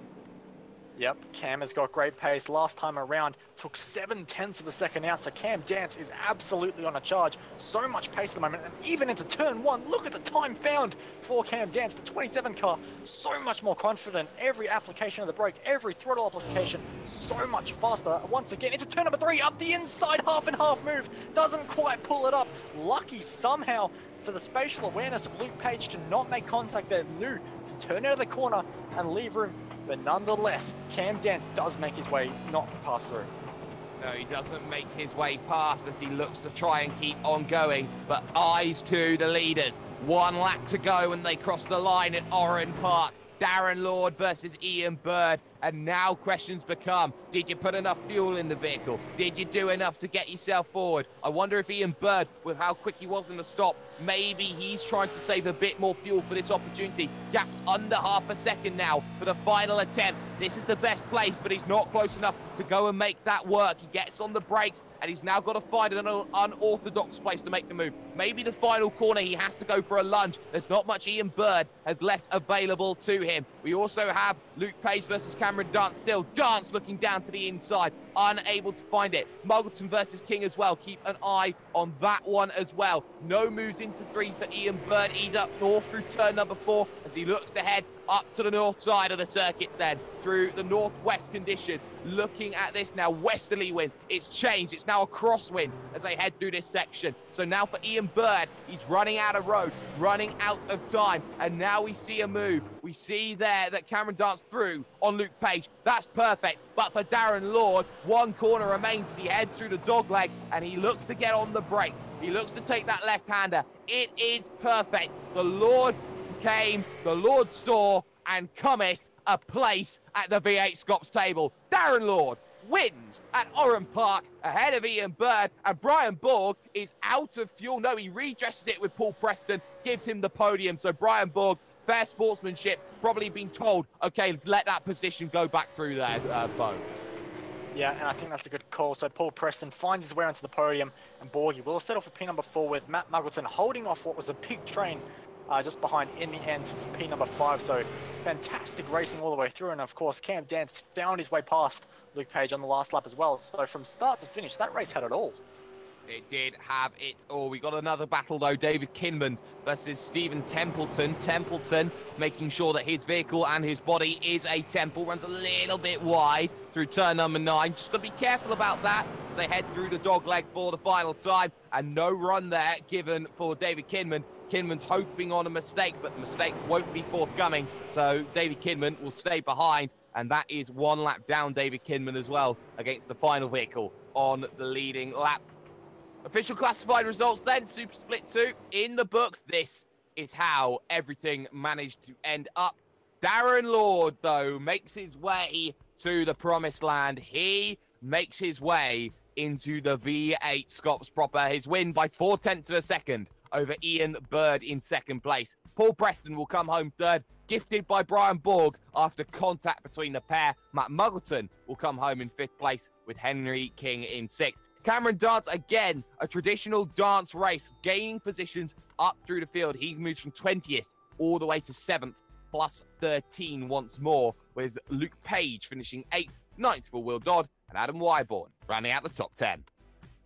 Ashley will come home in a close P number 11, with Stuart Crawford not far behind as well. Of course, these guys all involved in a big battle, which included Jacob Schooley and Matthew Norris as well, who found his way up 14 positions, and Nick Parker just behind plus 16. So massive efforts through the field for those guys. In P number 16 will be Reese Keane, with P number 17, Gene Fiddies, Steve Jansen, Zachary Hanlon, and Jono Freeman rounding out the top 20.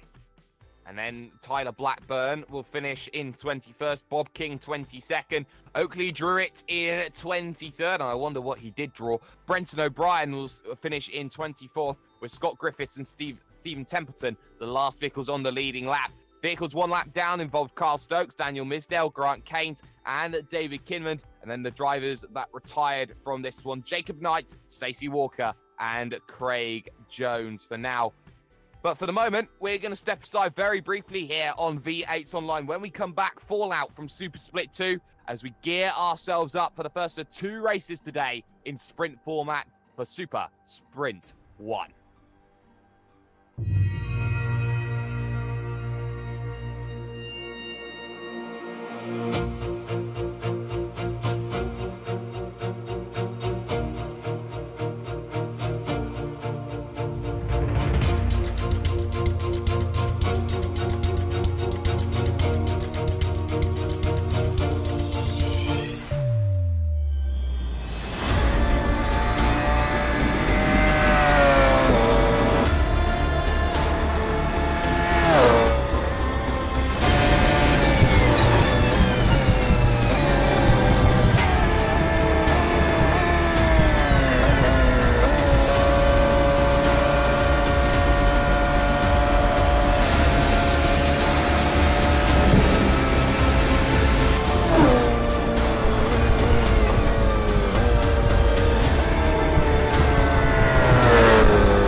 Racing, you wanted the best, you got them 4 abreast, often imitated, never duplicated, the greatest show on dirt, the World of Outlaws.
Welcome back, ladies and gentlemen, to the V8 Supercars Online Premier Series, brought to you by the Virtual Racing School, arguably the #1 platform in the world for driving tools, development, and telemetry out there on the market. So, an interesting race for Super Split 2. It sees Darren Lord make his way to the big dance, to position #1, and to a spot in the 2 races that we have this evening from Oran Park. But from where we were to where we are now, because joining us in the commentary booth is the man who finished in 7th position, started in 20th, and the man who will be also joining us for the 2 races we have today, Cameron Dance. What a drive. Yeah, no, cheers. It was actually quite an interesting race. A lot cleaner than I actually thought it would be. I know Oran Park's probably one of the more technical and tight and twisty circuits that we'll go to on the calendar. So, no, I'm actually very surprised of how clean it was and how few incidents there was around the circuit. So, no, very good race from everybody, and especially myself getting as many positions as I did. So, no, it was a very good race all in all. So you have yourself a very good race. Now, I want to talk about overtaking here at Oran Park, because it seems that no matter where you go, you manage to find yourself with 10, 15, even 20 overtakes at places. How do you overtake at Oran Park, knowing how there is very little acceleration time for you to gain the speed to make the move? It's very, very difficult. Obviously, with the track being so tight and so technical, you've got to make sure that you pre-plan your moves. Obviously, depending on how good your tires are and how quick you are in relation to the person ahead and behind you is a real important factor as to whether you're going to be able to keep the position or gain a position. Because if you can't get the power down quick enough, or you can't quite get up the inside, it's not going to end very well. Well, that's very, very true. And of course, for you, qualifying, maybe you could say, has been your weak suit over the days. Do you feel that's the only place you really need to make your gains in terms of looking to get yourself into a Split 1 race sometime in the near future? To some extent, yes. I've always struggled in qualifying. I've never been someone who's been able to pop out a quick lap. I've done it on the odd occasion, but I've never been able to do it consistently. So it's probably somewhere I do need to work on, but also just in general with the car, I'm not someone who's in depth and 100% committed to the car. So if I could probably do that, I'd probably actually not do too bad and could probably find myself in top split. But yeah, it's a very, very hard series to get yourself in the top split in, and if I could actually do it, it'd be absolutely awesome. Well, I'm going to give you an opportunity to big up your team, TTL Esports. Shout out sponsors. Who gets it done? Oh, I would just like to thank Hyperstimulator, Down Under Graphics, the Asher Racing, and the rest of the team over at TTL Esports for giving me a good car and doing it as they do. And hopefully they'll do well tonight.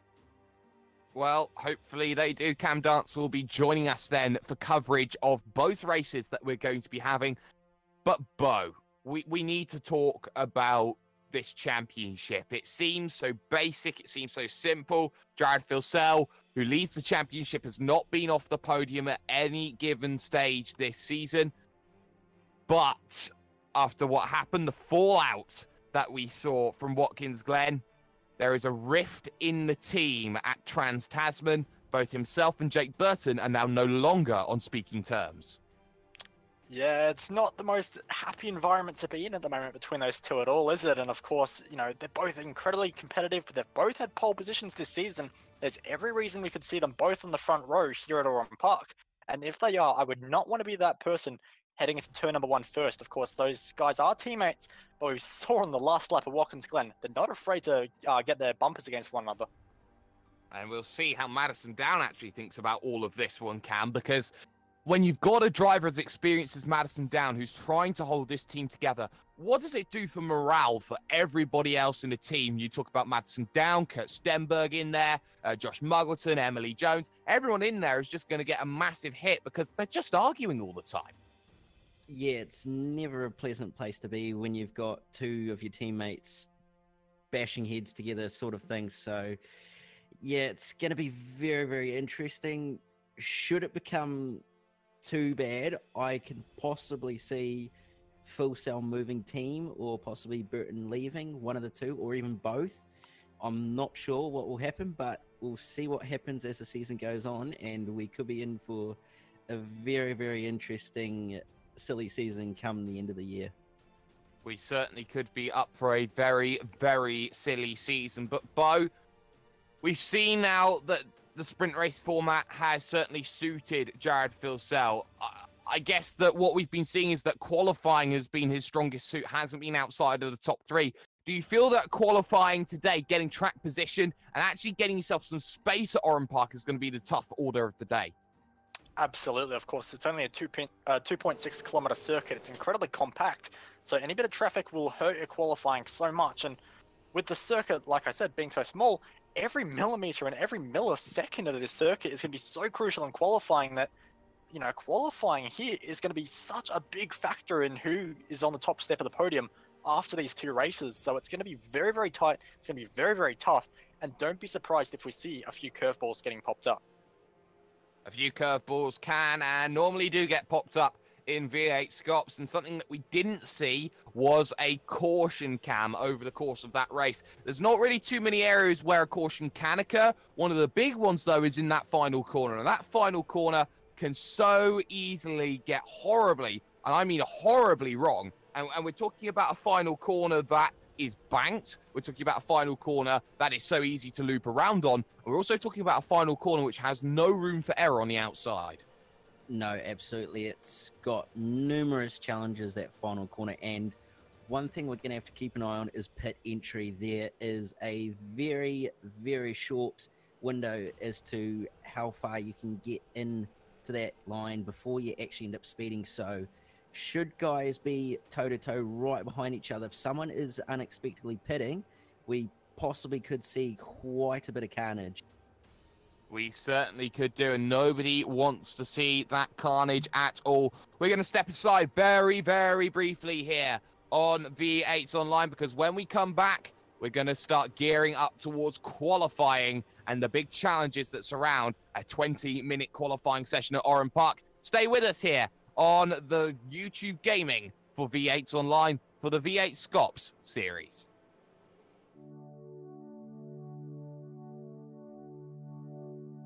Just outside the town of Narellan in New South Wales, we come to one of Australia's lost classics. Oran Park was one of Australia's most well-known motorsport venues, but due to urban development, is no longer with us. However, thanks to laser scanning technology, this track is preserved indefinitely in digital form. Oran Park is tight and twisty, with a stop-start first sector and a flowing latter two-thirds. Its rare figure-of-8 layout means that it incorporates a crossover, and the dogleg, a fast chicane that goes over the crest of a hill, is fondly remembered as one of Australian motorsport's great challenges. Oran Park began as an estate in 1829, and many owners and purposes later, in the early 1960s, the Singer Car Club purchased a section of hilly farmland and decided to build a racetrack. The first meeting was held on the 17th of February 1962 on a 1-mile circuit. The first change to the layout was made by 1963, creating what would eventually become the South Circuit. This layout saw one of the strangest events in Australian touring car history take place in 1971. Right in the midst of the title-deciding race between Alan Moffat and Bob Jane, a spectator drove a Chrysler V8 Pacer press car onto the circuit and managed to complete a lap before exiting the track and being taken into police custody. Moffat, despite nearly crashing into the spectator's car, was so wrapped up in his pursuit of Jane that he had no recollection of the event. A further extension to the circuit was made in 1974, adding the iconic crossover just in time for the track to host the Australian Grand Prix for Formula 5000s. In this period, along with hosting a 500-kilometre touring car race and briefly the Australian round of the World Superbike Championship, Oran Park continued on a meteoric rise to become one of Australia's most popular motorsport venues. However, the glory days came to an end. Despite improvements to the facilities and continuous involvement in all types of racing, Oran Park Raceway's popularity declined, and the land was rezoned for a housing development in the mid-2000s. The last V8 Supercar event there was the final round of the 2008 season, and the track closed for good in January 2010. Now, in real life, where once there was racetrack, there are suburban streets. But in sim racing, there are no housing developments in sight. Oran Park continues to provide good racing in the virtual realm, owing to its tightness and big elevation changes. We Australians have a habit of making some tracks of ours a bit small for the overpowered, undertired cars we race. But honestly, would we have it any other way?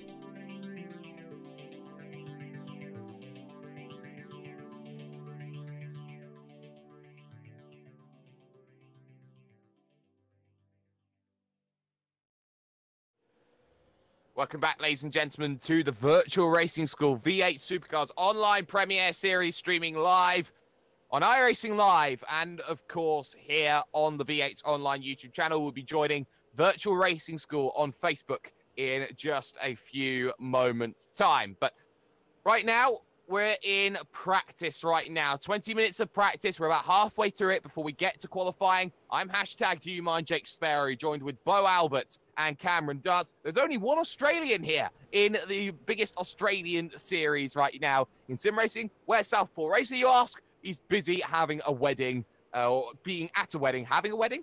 No, he's not having a wedding. But I think right now, Bo, you look at this circuit, you look right now at the drivers, the caliber of drivers that are here. This is going to shake up a few drivers, because you look at this track, it's not easy. It's very technical, and often you find that it's the drivers who have that ability to get the best out of a setup are there up towards the front. Absolutely. This session is going to be all about maximizing everything you have, every bit of driving talent, every bit that setup has in it, every bit that track has in it, which is not a lot with the conditions we have here today, but this is going to be so crucial. And this is where we're really going to see the cream rise to the top. Who is a contender? Who is a pretender? Who is a contender and who is a pretender? Well, I certainly know that a lot of people are thinking championship as well. Nobody would have thought, after the amount of rounds that we had here, Cam, that Ross Rizzo would be so high up in the championship as he is. He's won 2 Super Split 2s to get himself to the big dance, and he's 5th in the championship. Yeah, absolutely. Ross has done very, very well. He's always been known for being a consistent driver and just being able to score those important points. So for him to be up in the position that he's in the championship is very, very impressive, and just goes to show how good of a driver he actually is. And I think this is very telling here, Bo, because you look at some of the drivers who have maybe underperformed at the start of this season. We've seen Dane Warren go MIA for a couple of rounds. We've seen Forzan El Nabi. Actually, a funny story is someone actually put money on Forzan El Nabi to win the championship this year. That one's working out very well for whoever that is, but he's certainly backfired this year. You look at the likes of, say, just trying to look down names, Jake Maloney, for example, who hasn't been around since the opening couple of rounds of the season. A lot of drivers who were expected to do very well have really underperformed, and that's giving the opportunity for other drivers up there, the likes of the Ross Rizzos, the Emily Joneses, the Sam Blacklocks, maybe even likes of the Glenn Postlethwaites, to go out there and make their charges. That's just one of the beautiful things about SCOPS, isn't it? It's so unpredictable, and whenever you think you know the form book, you think you know who's going to come out on top, something just happens and it throws it all in the washing machine, and it comes out in a completely different order.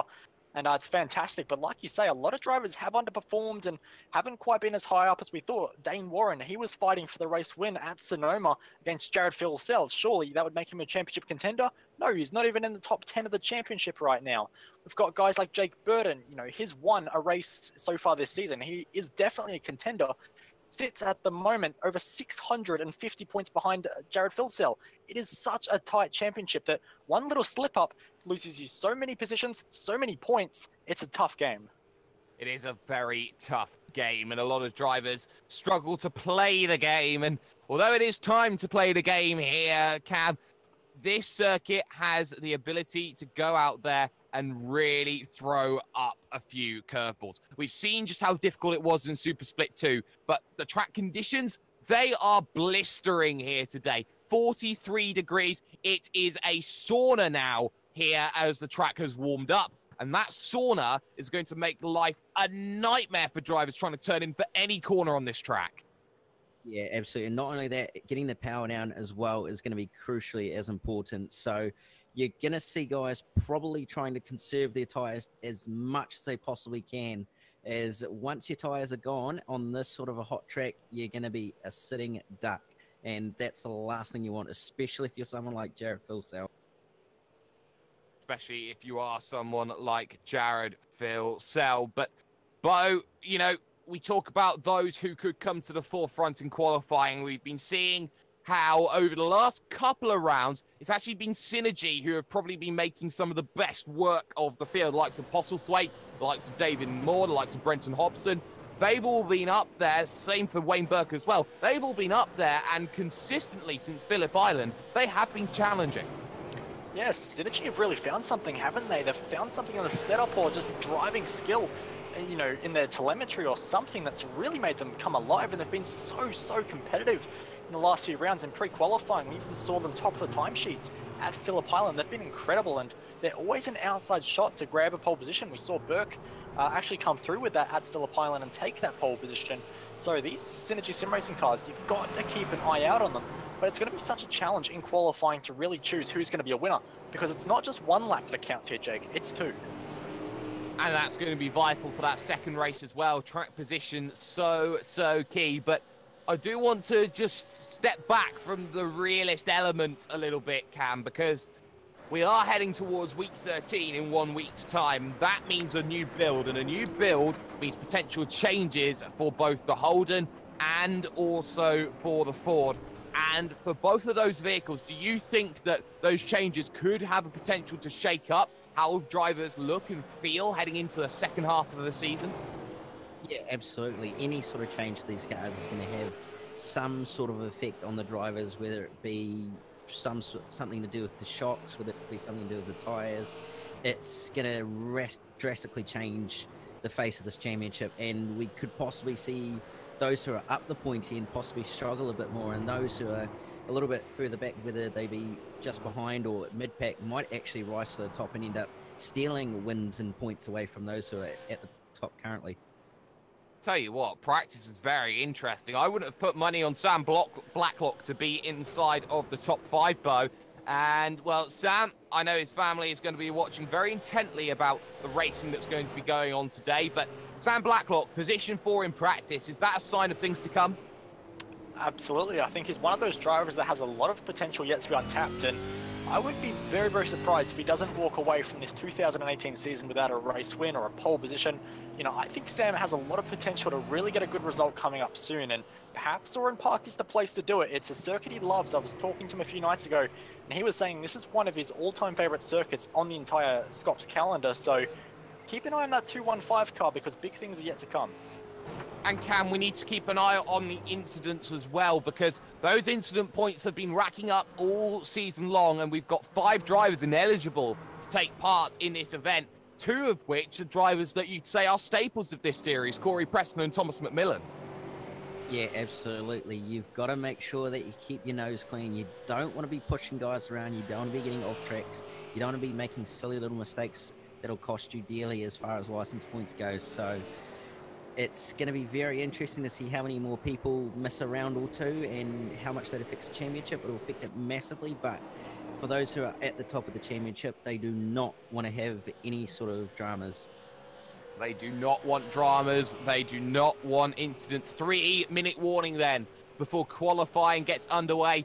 Track position, we talked about it a bit in Split 2, Bo, but in qualifying, it becomes a whole different ball game. You've got 40 vehicles on the same piece of real estate, and this only 2.61 kilometer circuit means that basically you've got yourself a little bit of room, but not much. No, not at all. I hope no one's claustrophobic, because if they are, they're going to find out here in qualifying. Of course, 2.6 Ks and 41 V8 supercars with the Split 2 inclusion. It's very tough, and we're already seeing drivers actually come together in a few little incidents in practice. It's so hard to find your own little slice of the racetrack to find time in. And when it comes to qualifying, we know how these drivers work. They're all going to get out of pit lane at the same time, and that is not what you want to have to happen. So don't be surprised if there's a few more drivers than we normally see just holding back from that initial onslaught out of the qualifying pit lane. I'm a little claustrophobic. Santa Claus was always very scary for me as a child, but right now, Darren Lord, keep an eye on him because he's got experience, Cam. He's won a race. He's, what you'd say, dialed into the circuit already. Does he have an advantage compared to everyone else? That's a very good point you raise, and I want to somewhat disagree because the difference as far as temps go between the race he's just done and the race he's now in is completely different. You're going to have a little bit different of a setup. You're going to have to make sure that it can handle the heat. It's going to last on its tires and all that sort of stuff. So it's going to be interesting as far as track time goes. He's in the box seat for being up the front, but the conditions are totally different, and he's going to have to make sure that he's got the setup to be able to last the distance. And this track is only going to heat up more and more and more. The rubber is going to go down very, very quickly, Bo. So in qualifying, when the top 2 laps count for your first 2 races, the question becomes this: how much of a drop-off are we going to see between first and second laps? It's very difficult to say just how big the drop-off could be, but on a circuit this small where drivers are running laps nearly every single second of this track, it's going to heat up extremely quickly, and don't be surprised if the drop-off very quickly becomes 3 or even 4/10 of a second potentially.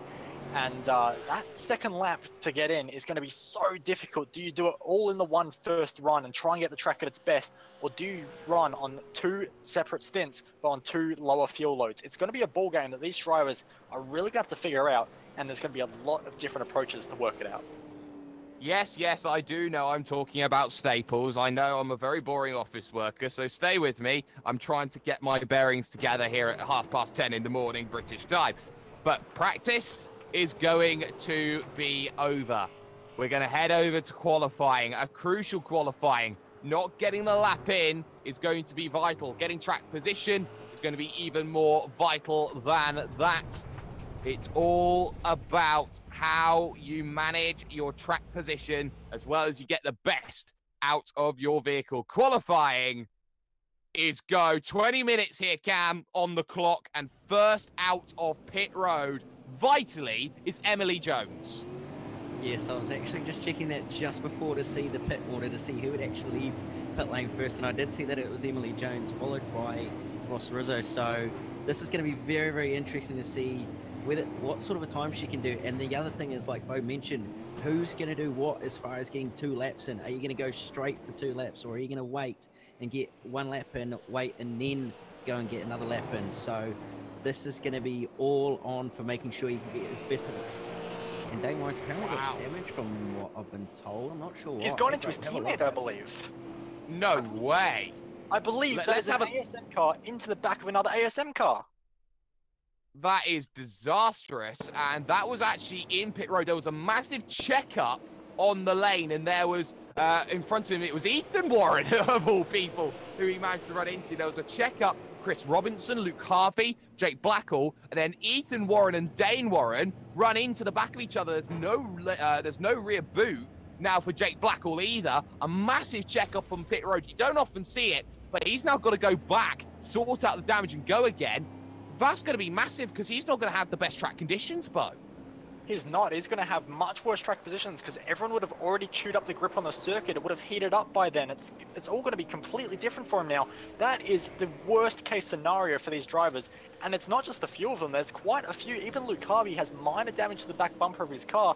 There are a lot of drivers who have now already had their qualifying session slightly compromised. Yeah, and let's also not forget here, Cam, that the no escape rule is in full effect. You can't just dive back onto pit road, get a new car, and go out again. You've got to drive it all the way around the circuit. Yeah, absolutely. It's a rule that's been in here for a while. And I want to actually point out something. Traffic. Emily Jones is coming up on a huge stack of cars, and it's not looking good.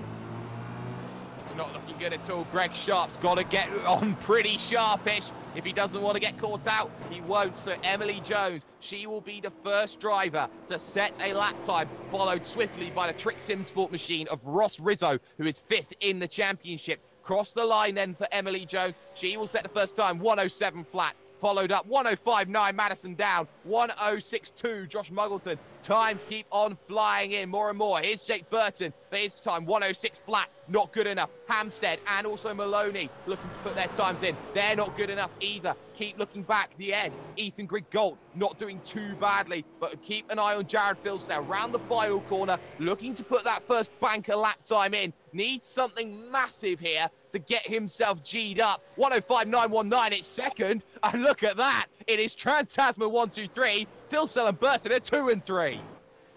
Yeah, absolutely. So it's going to be very interesting off this start if the order stays this way, but we absolutely know for a fact that it's not going to stay that way.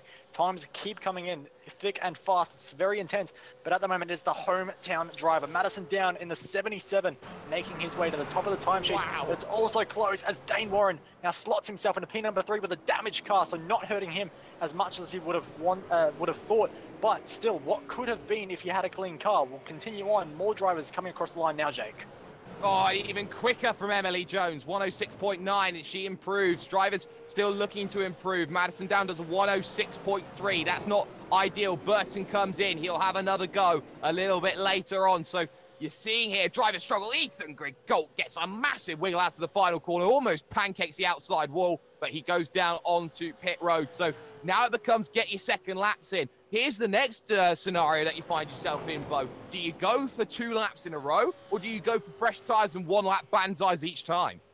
Unfortunately, that's a question no one knows the answer to, and a lot of drivers are doing different things. We can see already a few drivers gone for their second laps already, but we have guys like Ethan Griggolt and Jake Burton already into the pits, new tyres on and heading out on their out laps now. So different strategies throughout the field. We've got drivers doing very different things, and it's all going to be decided in a short amount of time as to which strategy was better and who's going to come out on top with that second lap. 7 thousandths of a second split your top 2 drivers, Madison down and the championship leader Jared Filsdale. Now pose this question, Cam. Jared Filsdale and Jake Burton are battling it out with Madison down. Which side is Madison on? I can't say, to be honest. It's a very, very hard call for Madison to make, because you've got the championship on one hand and you've got friends on the other. So it's a very, very hard choice for him to make, but we'll see what happens. And should sparks fly, we could see all sorts happen. We certainly could. Your top 10 at the moment is as follows. Down, Filsdale, Warren, Burton, Hampstead, Muggleton, Blacklock, Postlethwaite, El Nabi, and Ian Ford for Evolution Racing Team makes the top 10 as things stand. Evolution Racing Team, Bo, they're struggling 10th and 12th. I don't think this is an ERT track. Doesn't look like that way, does it? Unfortunately, those guys would be expecting way higher up the order, but it just hasn't been. Ethan Griggolt is on his second lap now, but does have traffic in the way from drivers coming out of the pit lane already. So he's going for that strategy where he does 1 lap and goes again. We'll see if that can get Ethan up just a little bit higher on the field, because right now, as you say, 10th and 12th, that is a long way off where ERT thought they'd be. Kurt Stenberg gets out of the way in the Apex Replicas Trans-Tasman Racing Machine. So Griggolt through turn number 4, looking to climb up the hill to turn number 5 here. Gets underneath the Yokohama Bridge, long right-hander of 5, clips the curb slightly on the inside. Then he's looking for 6, 7, well now 7 and 8, shall I say. Oh my goodness, trying to get everything out of it, and now there's more traffic. Thomas Hinds needs to get out of the way. Matt Morris needs to get out of the way as well. Griggolt's coming through. Beep, beep, says Ethan Griggolt. Cam, move out of the way. Yeah, absolutely. Traffic's the worst thing around this track, with it being so short and so tight.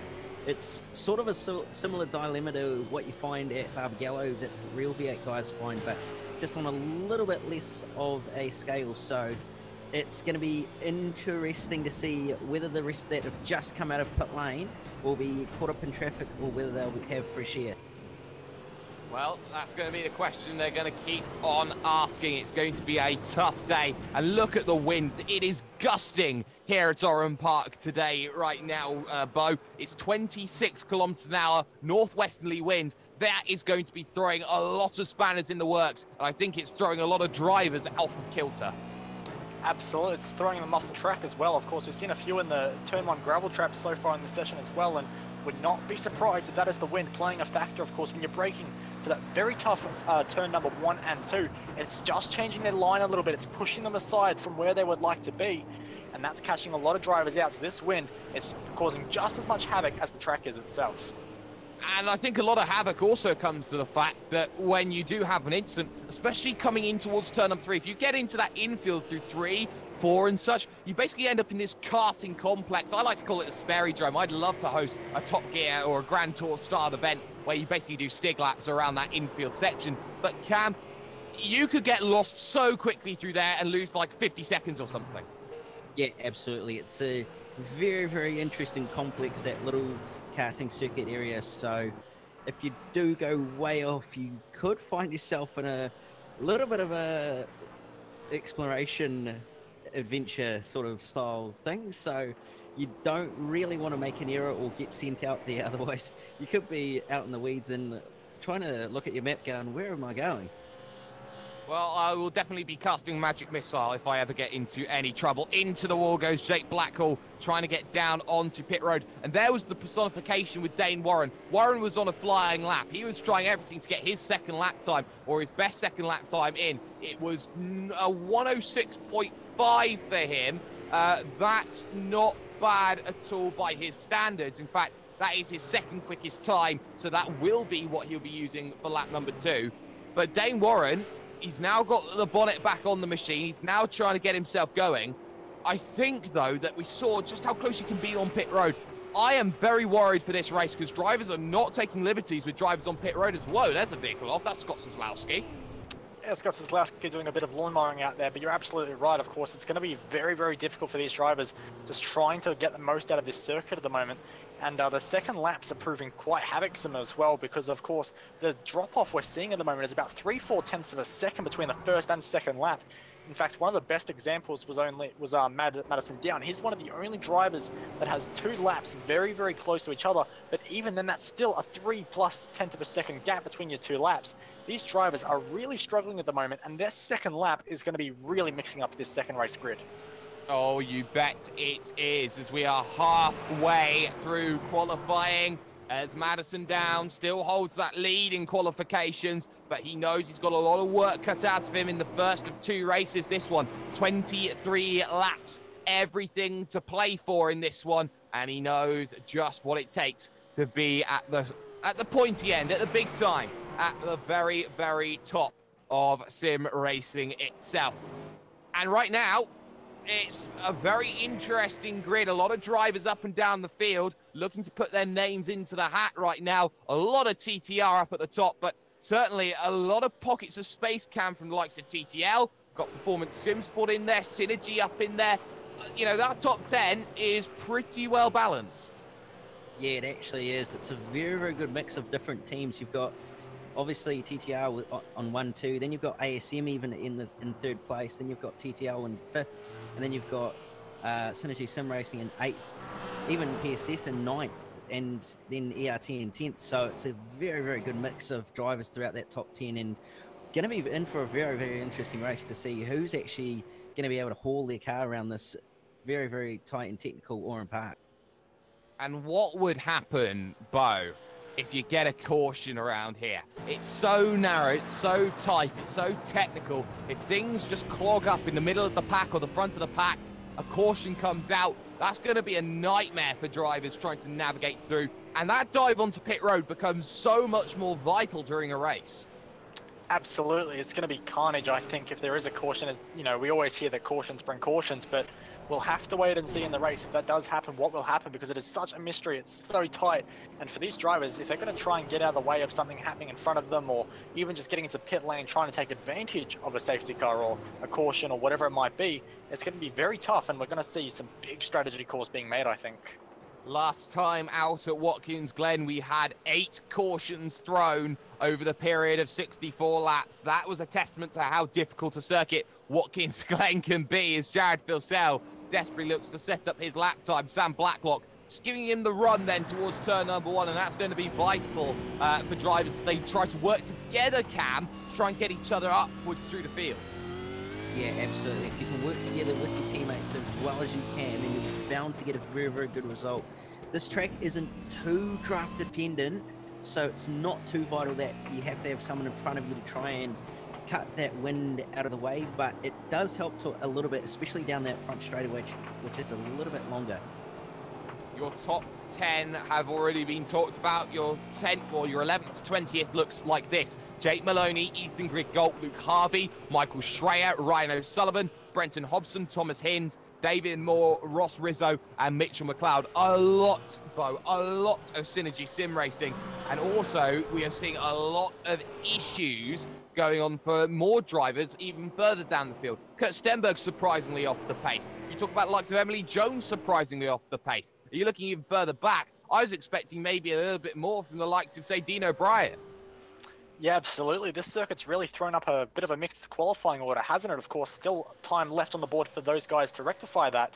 But unfortunately, at the moment, time is running out for them, and it's so tight around this circuit that just a little bit of time gained or one little mistake on your lap or whatever it might be can cost you so many positions, and I think that's what we're seeing.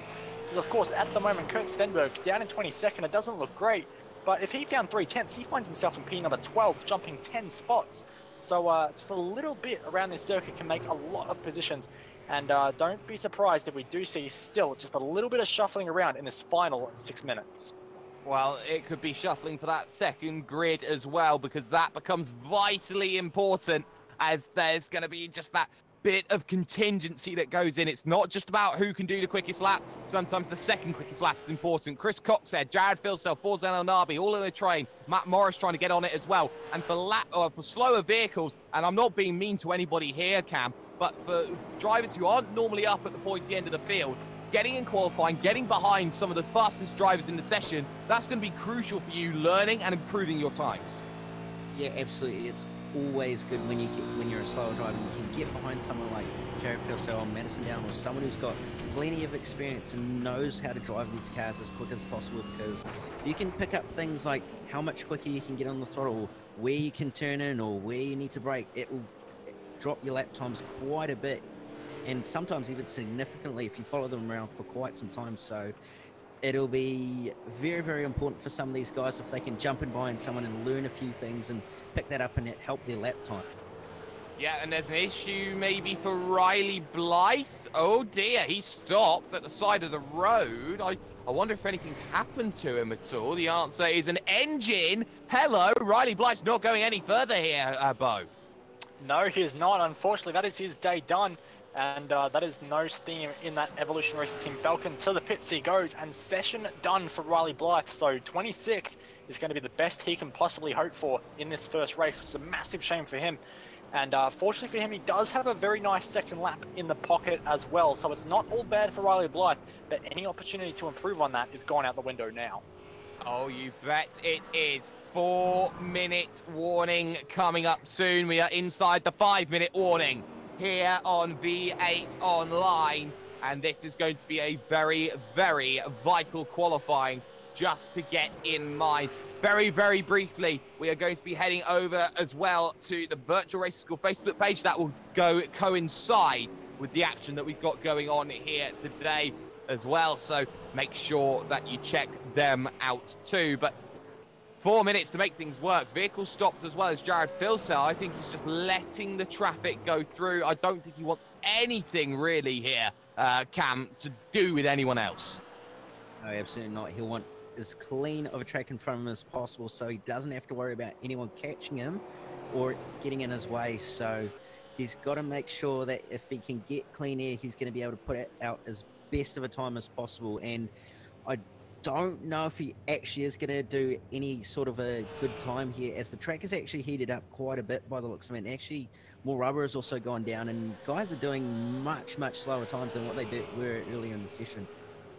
For example, Luke Harvey just did a 107 flat. That's half a second slower than his quickest time, and he's got a 106.7 in the bank, so he'll be looking to try and push on a little bit further forward through the field. Sam Blacklock, for example, 106.2, his quickest, but he's only got a 106.8 to back that up, and that's going to drop him miles down the order if he can't find anything for his second lap here, Bo.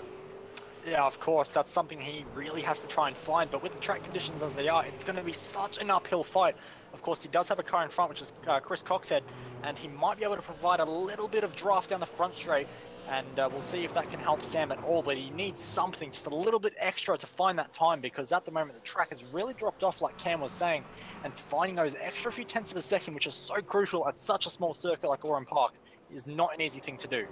And what makes life worse, Cam, is the fact that drivers like Michael Talyangic run off at turn number 2, and then they come back onto the circuit. They drag the gravel back and the dirt onto the track. That's just sullying up the circuit. That just makes life more difficult for drivers. Yeah, it absolutely does, especially if you don't know it's there. If you come around a corner and there's a bit of dirt on the road than you expect on the last lap, and you end up wheel spinning or just running wide, it's going to cost you a lap time, and it'll be lap done. You're going to have to go around again and possibly even come back in and put new bags on, because it's going to have ruined those tyres, it's going to have ruined that lap, and it's just going to make life so much more harder for you. Yes, but Cam, for you, you'd be having a laugh being a pro stripe and all in dirt. Yes, absolutely. It'll probably make it a bit more fun and a bit more of my nature, to be honest. God, I'll tell you what I'd like to see, Bo. I'd like to see, with a minute and a half left to go in qualifying, I'd love to see a rallycross track at Oran Park. That would be fantastic. iRacing, please get onto this. That would be incredible, and it'd be something I'd definitely be looking forward to, and I think a lot of drivers in this race would enjoy as well, because at the moment they've pretty much got the mileage on the rallycross circuit sorted. There's so much dirt on this circuit at the moment that it's pretty much rallycross in 650 horsepower cars, so just get a bit of all-wheel drive on these cars and you've pretty much got rallycross set to go. Yes, and you could have a jump right through the middle of the Yokohama Bridge. That would be fantastic to see. Dear. 1 minute warning here at Oran Park. Qualifying, get your lap times in. Phil Sell's got Stenberg in front of him. He will use that as his advantage as he looks to try and get the magic lap in that sorts out his second lap overall. His second fastest lap is a 106.221.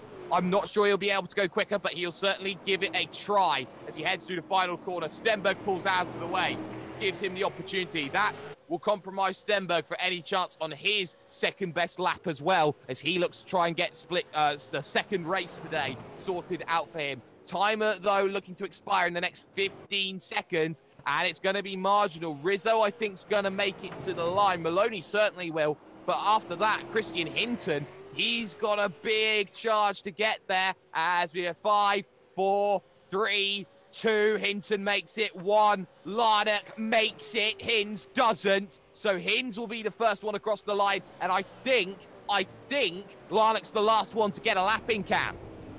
Yeah, I think he is. Everybody else is just completing their laps now instead of getting another shot, so a couple of guys missed out on an important and possible another shot at doing another quick lap, so very unfortunate for those who missed out, but absolute gold for Scott Larnock. Absolute gold to everything that is working for them as the lap times continue to try and get in. Dane Warren, last chance saloon, looking at getting a good second lap in. 106.5 his best, but he is going to go to the line and he does a 106.9. That just shows you the track's fallen off by a full second. Hamstead tries to find something. Hamstead finds a 106.5. What a 106.5 that is. That's going to boost him up for the second race. Hamstead's found gold here, Bo. Somehow he gets an entire tenth of a second off of his second fastest lap, so that's an improvement for Hamstead, and that 1/10 of a second could be oh so critical as we head into that second race in a few moments' time. And Scott Larnock heads across the line for his last lap as well, and he just improves by the smallest of margins on his second fast lap too. So in the dying moments, drivers were able to extract just a little tiny bit more and improve. But for Larnock, it's only going to be a 13 thousandths of a second. Probably not the jump he would have wanted, but a jump nonetheless. Jump nonetheless. Qualifying results up on your screen. Madison Down takes pole position. 105.912. 7 thousandths better than Jared Philsell. Dane Warren will start third with Jake Burton in fourth. Richard Hamstead will start from fifth. Josh Muggleton sixth with Blacklock and Postlethwaite row 4. Row 5, Forzan El Nabi and Ian Ford. Row number 11 will be kicked off position number 11 for Jake Maloney. Ethan Grigalt alongside, not the position he would have liked. Luke Harvey, Michael Schreier, and Rhino Sullivan round out our top 15. Brenton Hobson has a 1 in front of the 6 for him today. P number 16 with Thomas Hinz, David Moore, Ross Rizzo, and Mitchell McLeod being your top 20. And 21st, we have TTL's Joe Burkett. Beside him will be Kurt Stenberg from TTR. 23rd, we'll go to Ethan Warren, followed by Chris Robertson. 25th and 26th will be Matt Morris and Riley Blythe. 27th and 28th, filled in by Michael Taliansich and Emily Jones. And then rounding out the top 30 will be Michael Cracknell in 29th and Christian Hidden in 30th. Jake Blackhall, Hayden Dodman, Dean O'Brien, Scott Soslowski, Jamie McKnight, Scott Larnock, Darren Lord, Chris Coxhead, and Bruce Kiley with Greg Sharp makes out 40 here. 2 minutes gridding up, place known as Pit Road, befalls anybody else who looks to try and get themselves going. That run to turn 1 favours that driver on the inside, Jared Filsell, but the rubbered-in track is for Madison Down. He may be able to use that to his advantage. Watch out though for Jared Filsell. He's got Jake Burton behind him on the grid, and only by 2 positions, as well as the hard charging Dane Warren, who loves going for moves. Remember at Sonoma, he was incredibly close in sprint race formats in blisteringly hot conditions like these. It is 4 Trans-Tasman machines inside of the top 5, 5 inside of the top 6. They have dominated qualifying proceedings here today, but there are a lot of pretenders waiting in the wings, trying to get themselves that opportunity. 10 seconds remain before the starting procedure looks to get going on top of the iRacing gantry. 23 laps. Engine notes will begin to rise. Let's get going. Race 1 underway. Madison Down gets a slow start, and Filsell already alongside, looking to get to turn number 1. Warren's going to follow through the wings. Burton gets a slow start compared to Hampstead. Whole shot for Jared Filsell. Here comes Dane Warren, though. He's looking for the opportunity into 2. He's going to try and get it. Maloney makes contact, though. Shoved out into the gravel, and there from about 6, 7, 8 back, carnage will ensue here, Bo. Absolutely, a lot of drivers pushed off. One of those was Jake Maloney, who continues to fall down the order now. Burton's turned. And a big carnage in the middle of the pack. And look at that, everybody running into issues. I think a caution has to be called. A caution is. Jake Burton gets turned. Disaster. And Filsell will be chuckling in his seat there, Bo. Absolutely, that is not what Jake Burton wanted, but it might be just what Jared Filsell was hoping. Unfortunately, not what Burton was wanting, and unfortunately it happened around, and a lot of drivers involved, including Brenton Hobson, who has massive damage to his car. A lot of the Synergy Sim Racing cars, actually, a lot of them not looking as well as we would normally see. So unfortunately, it has been a very chaotic start for race number 1. It has, and well, right now, you feel there, Cam, that everyone was just getting a little bit greedy. It all kicked off with the driver, Jake Maloney. It kicked off with Maloney getting a little bit of a check on the opening lap. I believe that was with Sam Blacklock, maybe Josh Muggleton, I think it was actually. And I think that contact just sparked everybody basically running very tunnel vision into turn number 3. Burton, unsighted by about half the pack, nowhere to go. He was basically sitting duck. He held the brakes, he did the right thing, but Jake Burton had nowhere to go in that incident. Yeah, no, absolutely. Maloney's moment with Muggo didn't quite go to plan, and that's bunched up the field. And then what's happened with Burton is, unfortunately, our Nabi tried to make a move up the inside, but it didn't quite stick, and he's ended up making contact with the rear of Burton's car, and it's unfortunately led to an absolutely huge pile-up and track blockage, which has resulted in a safety car being called. So we're going to see the field bunch up quite a bit, and possibly even see some guys dive into pit lane and possibly put on either new tyres or even fill up a little bit. Well, that certainly could be the case. Your top 10 now, they have changed. Jared Filsell leads, Dane Warren into 2nd. Madison Down drops down to 3rd with Richard Hampstead 4th. Sam Blacklock now up to 5th. Ian Ford is +4 into 6th. Borzan Al-Nabi is into 7th. Rhino Sullivan making it from 15th to 8th position right now. Ethan Grigalt in 9th, and Josh Muggleton rounding out the top 10. Vital positions there for Ethan Grigalt, but what a start for Ryan O'Sullivan there, Bo. Absolutely, he must have just absolutely thread the needle and got away with it, because there is not a scratch on the car on my screen at least. So Ryan O'Sullivan has made absolutely brilliant work of that first lap. and now finds himself ahead of his teammate Ethan Grigault. So interesting to see what happens with those guys on the restart of this race, which should happen very, very soon. But nonetheless, good start for Ryan O'Sullivan. In fact, all the Evolution Racing Team cars did find themselves up a lot of positions, which is great news for them. But as we now head across the start-finish line, should have just one lap to go until things get green, Jake. Well, I think we're going to go a little bit further. I think we're one lap more than that. Jake Burton beats the pace car very, very crucially back out again. Jake Maloney beats the pace car back out. They will cycle themselves all the way to the back of the field. And Ryan O'Sullivan decides to make the dive early. So a bold decision, and I believe he is the only vehicle. No, Michael Schreier also follows into the pits. Ross Rizzo decides to dive in. Also on pit road, Brenton Hobson looking to get damage done. Stenberg getting damage done. But I am going to say you are right. We are going green next time by. But Cam, decision to pit early, damage, no fast repairs either, so you got no T-car to work with. You know you've got to work hard for every single position if you drop yourself to the back. Yeah, absolutely. But that gain in tyres, you're going to have tyres that are slightly newer than the rest of the field and those who haven't pitted. So might be a gain for some, might be a loss for others. So it'll be interesting to see who pits and who actually takes advantage.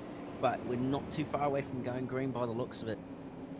We are not too far from green at all. We're heading through the second half of the circuit, the south side of the circuit right now. So for Phil Sell, Warren, Down, Hampstead, Blacklock, it's a checkup. Blacklock on my screen doesn't have any rear wing, so he's dealing with that as it comes. Dane Warren has been the master of short tracks in comparison to some of his other results. He knows how to make them work.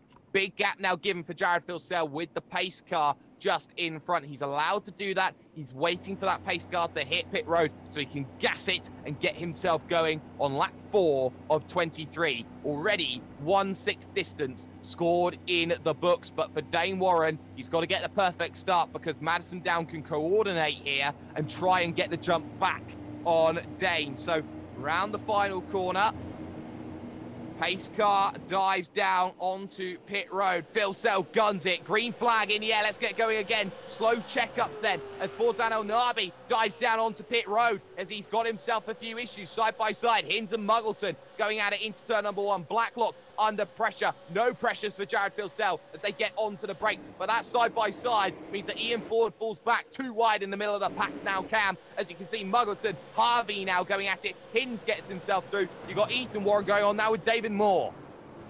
Yeah, there's a big gaggle of cars all fighting for position in the middle of that pack. Still too wide, 2 by 2 at the moment as they come through the back section of the circuit. Still 2 by 2, doing very, very well to actually stay side by side for this section. It's not an easy thing to do, but it's very rewarding if you can come out of it. And it's looking like it's still 2 by 2. 2 by 2, but they're going to start to form into a single file now, and it's looking like both, well, one ASM car has made a position, the other one's had to slot in behind. And you can see now the freight train process in full effect. Matt Morris takes advantage. Can Talyanjic? No. Talyanjic can't take advantage then as Noah's Ark called up. They want to see some more 2x2s so they go into the boat. But things stay green then for a lap, our first full green flag lap of action. And it's half a second at the moment for Jared Filsell, exactly where he wants to be. Dane Warren second, Down third, Hampstead in position number 4. Big lock up for Ian Ford as he heads through turn number 2. Tokyo Dorifto from the ERT machine. Here comes Greg Gold. Yep, Greg Gold up the inside, and as easy as you like, of course, those two were at the start fighting for who was the supremacy at ERT, who was the number 1 driver. But Ethan Grigault has had such a fantastic season. Ian Ford decides just to slip behind and let Ethan just charge on and try and attack Sam Blacklock. But we do have Michael Cracknell, who has stopped on circuit. I did notice on that restart that he did get a hit from one of the talking drivers. I think it might have been Hayden Dodman into that final corner. And you can see actually a lot of damage on the front end of that ERT car on that front right quarter panel. So for Cracknell, it's been a cracking restart, unfortunately, in all the wrong reasons. All the wrong reasons for Cracknell, so he keeps himself going, but behind Sharp now, so he's got a lot of work to do when it comes to the rest of this one. Train behind Chris Robinson as well as Thomas Hinz, as Ethan Warren. They're all looking to try and make their moves, but the top four starting to just pull away as Forzan El Nabi gets down onto pit road once more. Chris Robinson, though, under pressure. This one for the top 10. He's plus 14 for the moment, so Robinson really made early progress, holding off Hinz, holding off Warren, holding off Morris. This is a big train of cars then. This is a trial by fire right now, Cam, for the driver that is Chris Robinson. Down the inside look for Hinz, not forthcoming. Yeah, it's looking like Robinson's holding up these guys a little bit, especially Warren and Hinz. They're wanting to try and get by as quickly as possible, but that pace differential isn't a huge amount, and it's, as we've got Hall and Blacklock and Greg Gold in the fight. Oh, here we go. So Sam Blacklock under pressure. Greg Gold desperate to get through into the top 5. Blacklock, the keeper of the gate for Trans-Tasman Racing. He will be the guardian that Greg Gold needs to get through. He's trying everything, trying to cut the course as much as he can. Dive to the inside. Blacklock, well, it only looks a matter of time, but Greg Gold showing an aggressive side, one that we very rarely see from him there, Bo. Yeah, I think Ethan knows he has a lot of speed underneath him in that ERT Commodore at the moment, and he knows qualifying was not reflective of his pace, and he knows that he cannot let these top 4 cars get away, including Warren, Phil, Down, and Hampstead. He knows he can mix it with those guys. He knows he's got pace, and Sam Blacklock might be the keeper. Kala Jančić has run into issues as well, so now that means he drops himself in the gravel, goes behind Zeslowski side by side with Scott Larnock, then, who's recently left Evolution Racing Team, looking for the move. Not happening just yet, but they remain side by side. Hayden Dodman in an own scrap with Emily Jones down the inside. Jones gets a tap. She'll be forced out to the outside. And that's going to allow one through. That's Jake Blackhall. Maybe even a second big lunge then from Christian Hinton. More contact. Freight train. Emily Jones, trial by fire. That's more than a trial by fire. That's a trial by hellfire and brimstone, Bo. It is. That is not what she would have wanted. She got bullied and bashed all the way to the back of that train, unfortunately for her. But she does have good car speed, so we'll see what she can do if she can rebound. A little bit of damage on the front right, but she's still looking very quick, looking at the inside. Can't do anything with it, though, into the final corner. So Christian Hinton will be her first victim on her charge back through the field, but she does have to keep an eye behind because Scott Zeslowski is a very quick driver, and he will get any opportunity he can. Oh, bump from Hampstead given to Madison Down as well, Cam. Hampstead wants to get through. Madison Down says, no, I'm in a championship battle, sir. Yeah, Madison's doing a very, very good job of defending from Richard Hampstead. Richard Hampstead trying his best to get on by the two SCOPS veterans going at it toe-to-toe. We've seen this many, many times before, and it's not an unusual sight to see these two trying everything against each other. So very, very good driving and very, very good battle going on. Well, that's a very strong battle, and they're starting to fall back almost a second, over a second now, behind Dane Warren. That's going to be vital as well, because if they're going to fall behind by a second, there's going to be a lot more that needs to be done in the latter stages of this event. Hayden Dodman attacking Riley Blythe, though, looking for a chance as they head to the dogleg. 10 and 11. Opportunity knocking here, chance for the inside. Not going to go for the move just yet, but it's all checking up a little bit in front of them, though. Thomas Hinz needs to get a move on here. Chris Robinson has been very, very good on the defense. Ethan Warren now here, Bo, wants to look at the move. He gets in the mirrors. Yeah, he's just beginning to look at his teammate just a little bit, but there's nothing Hinsey can really do at the moment. Stuck behind Chris Robinson as he gets very close to the back bumper into turn number 2 there. Such a high braking zone, but now look at the two ASM cars, nose to tail, and Warren might have had enough just trying to unsettle Hinsey just a little bit. Maybe team orders can come into play here, because right now Hinsey is not finding a way through, because Chris Robinson having an absolutely fantastic defensive display at the moment. He is, and Hayden Dodman is through on Riley Blythe. Crucial as he looks to try and chase up to David Moore in the Synergy machine. So already positions looking like they are making moves. As once more you see the slow, disparaging, just pull away from Jared Filsell. Just a tenth at a time, Cam. That gap, I think, for the first time is going to come up over a second, and there's not much that Dane Warren can really do about it. No, unfortunately not. The best thing Dane Warren can do at the moment is just try and conserve his tyres, make sure he's going to have enough so that he can battle Madison Down and Richard Hampstead later in the race if they do catch up, as at this stage he's not going to catch Jared Filsell, and the last thing you want to do is burn your tyres up too much so that you're a sitting duck later in the race. Here comes Hampstead, down to the inside, big dive, bit of contact between the pair of them, gives him the door and says, on your way, son. Richard Hampstead up to the podium here, Bo. Yep, very forceful move, but he got a very nice run through 1 and 2, had the apex beautifully where his down, just locked it up just a tiny little bit, and that was all the invitation Hampstead needed. He got a beautiful run into 3 and made it stick. A bit of a bumper there, but nonetheless, hard racing and job done. Hard racing, job done, positions that needed to be gotten. As now we see Matt Morris now desperately trying to get onto the rear of Ethan Warren's train just in front of him. It seems there's a little decoupling in the carriage here, Cam, but David Moore, he's bringing along Dodman, Blythe, Blackhall, Hinton, Jones, Sislowski, Taliangic, Postlethwaite. That's a massive train there, going back about 10, 15 cars, all trying to get in on this. Bit of contact there. Hins gets a bit of a back bumper from Ethan Warren. Yeah, the two ASM teammates going hard against each other. Don't want to risk taking each other out, though. That would not go down too well. So they've got to be careful, but they've got to make sure that they can get a good team result. And as I've just seen, Ethan Warren straight off in the gravel. That's going to cost them quite a few positions. He's going to slot in between Jake Blackhall by the looks of it. No, he's going to lose another position. So that's a costly mistake for Ethan Warren, and it's going to promote Thomas Hins up one position too. And Emily Jones looking for the move as well. She's going to try and go underneath. Not going to happen. Now the train starts to get a little bit more feisty as Blackhall under pressure. Here's Christian Hinton trying everything to make a move here. Up the hill, over the Yokohama Bridge, into turn 6, out on track. And unable to really make anything of it right now. Into 7. Now you're looking at this long loop through 8 and 9 coming up. And you see just how difficult it is. A little bit wide further in front for Matt Morris. That's going to put him under a bit of pressure. But for now, that train stays line astern here, Bo. It does. It's all single file at the moment, but still very much brewing for a big battle happening in the next few laps. As you can see now, they all make their way onto the front straight where getting the exit right is so crucial. You can see a few just bursting into wheel spin there as they all try and get on the power just a few meters earlier than the car in front. None of them able to do it on this lap. No one able to set a move up into turn number 1 by the looks of it, but you can bet in the next few laps someone will try it. Dodman, though, has made the move. David Moore loses out, and now Moore under pressure. Down the inside at 3, not forthcoming. Riley Blythe was close, but Riley Blythe will have to wait another day. There was the shot, there was the chance, but the chance will go away. Hayden Dodman is making moves. He started 32nd here, Cam. He's up to 14th. Yeah, Dodman doing a very, very good job. He's made a good few moves at turn 1, actually, in these past few laps. So he's doing an absolute awesome job moving his way up and through the field. At this stage, he could be even on for a top 10 with the way he's going.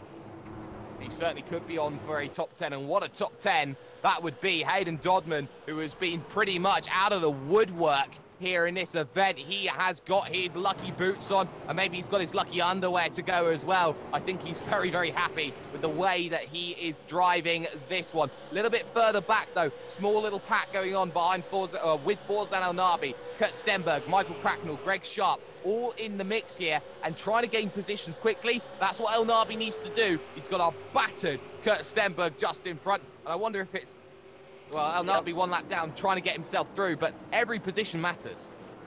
Every position does matter, and it's all what happens, but I'm just seeing a car slow on the exit. It's Scott Lynak, because something has happened to Scott Lynak, and he has fallen all the way down, and he's found himself a long way out at turn number 1, and that was all by himself, just way too hot into turn number 1, broke on the grass, and found himself always all the way into the tyre walls almost. Almost into the tyre walls, but he gets himself going again, so Lynak will continue. Not what he wanted to see, especially when results like these, you don't have long to react to make something happen. Lap 14 then of 23. 10 laps to go at Oran Park. Jared Filsell extending the gap to 1.5 seconds over Dane Warren. Warren's keeping him honest, though. 1.5 seconds good. And there's traffic now. Joe Burkitt coming into play. Now, Burkitt could really help out these two, or help out the driver in third, sorry, here, Cam. Could really help out Richard Hampstead.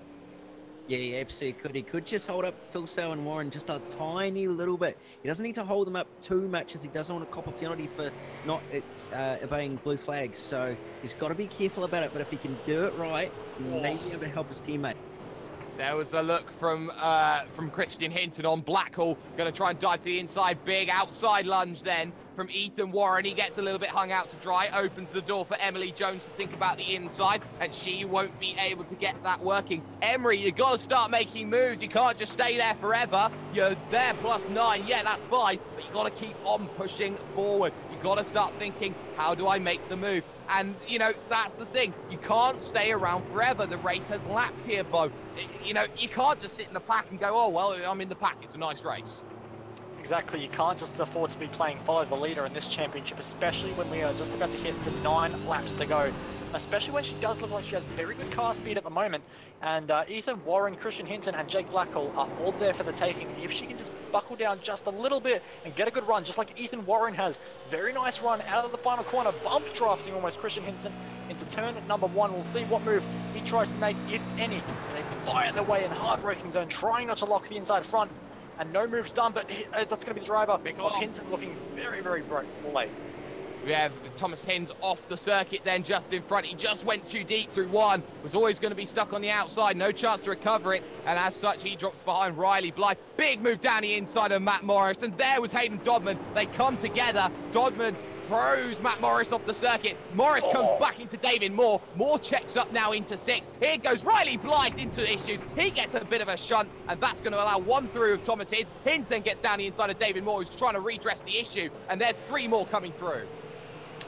There is 3 more coming through, and Emily Jones, not one of them, unfortunately for her, had to slam on the brakes to avoid Riley Blythe. So an aggressive rejoin, but nonetheless something he had to do, or else he was going to lose so many more positions. So it was vital for him to slot back in. But for Emily Jones, 1 more position she has to try and get past. But this entire pack now is bottled up, and this is very, very tight. Oh, it is such a bottleneck now behind the likes of Moore, Blackhall, Hinton, Warren. Warren again struggling here. I wonder if he hasn't got the top end to go and make that move into 1 again. No moves being taken then as they look to try and get on the brakes for 2. Big late lunge on Emily Jones. There's Scott Zizlowski coming out of relative nowhere. Looking to go through. Jones needed the Hubble telescope, and here comes the next move, up and under. Brian Borgesque into turn number 3. Oh, that's a beautiful move, Cap. It absolutely was very, very well calculated and very well timed to have done that move. So it's going to be another position here. So I've just seen Postlethwaite get a little bit of a tap from, I believe that is Taliancic. So a little bit of contact there, but Robin's racing at the end of the day, and some good fighting going on at the back of the pack. Oh, mid-pack is absolutely fantastic. It's a completely different race at the front, though. It's split away 1.7 seconds off into the gravel, into the grass. Sorry, goes Jake Maloney. He's trying to get out of the way of the lap traffic that he is trying to get through. So he gets himself out of the way. No harm, no foul. Again, Ethan Warren looks for the run, picks it up. Big drift then coming out of the final corner. That's the worry that he had. And here comes Riley Blythe to the outside then, looking to get the position here for 17th. He goes around the outside and he takes it. Thank you very much. See you in a bit. Absolutely. Job done there for Riley Blythe. Gets 1 more position back after his moment, a few laps to go. Next target for him will be Christian Hinton. We have seen Hinton be a very, very aggressive driver, but we have to keep an eye on Warren, who is getting very close to the back bumper of Blythe, almost into the back room. I don't think Warren will want to let that position go lying still. I think, Cam, that the driver, Glenn Postlethwaite, has a sign on the back of his V8. I think it's been put there by the mechanics, and it says, punt me, and I think that Michael Taliancic is taking full opportunity to punt him. Yeah, Postlethwaite is getting a bit of a hurry up here from Taliancic. It's not the most ideal thing for Postlethwaite, especially with the amount of damage that he's got on that rear end of that car. It's looking a little bit beaten up and worse for wear, so probably a few panels we need to change when he comes in at the end of this race, as it gets a big moment on even more into the final corner and through the final chicane. Then he's still struggling to get the power down.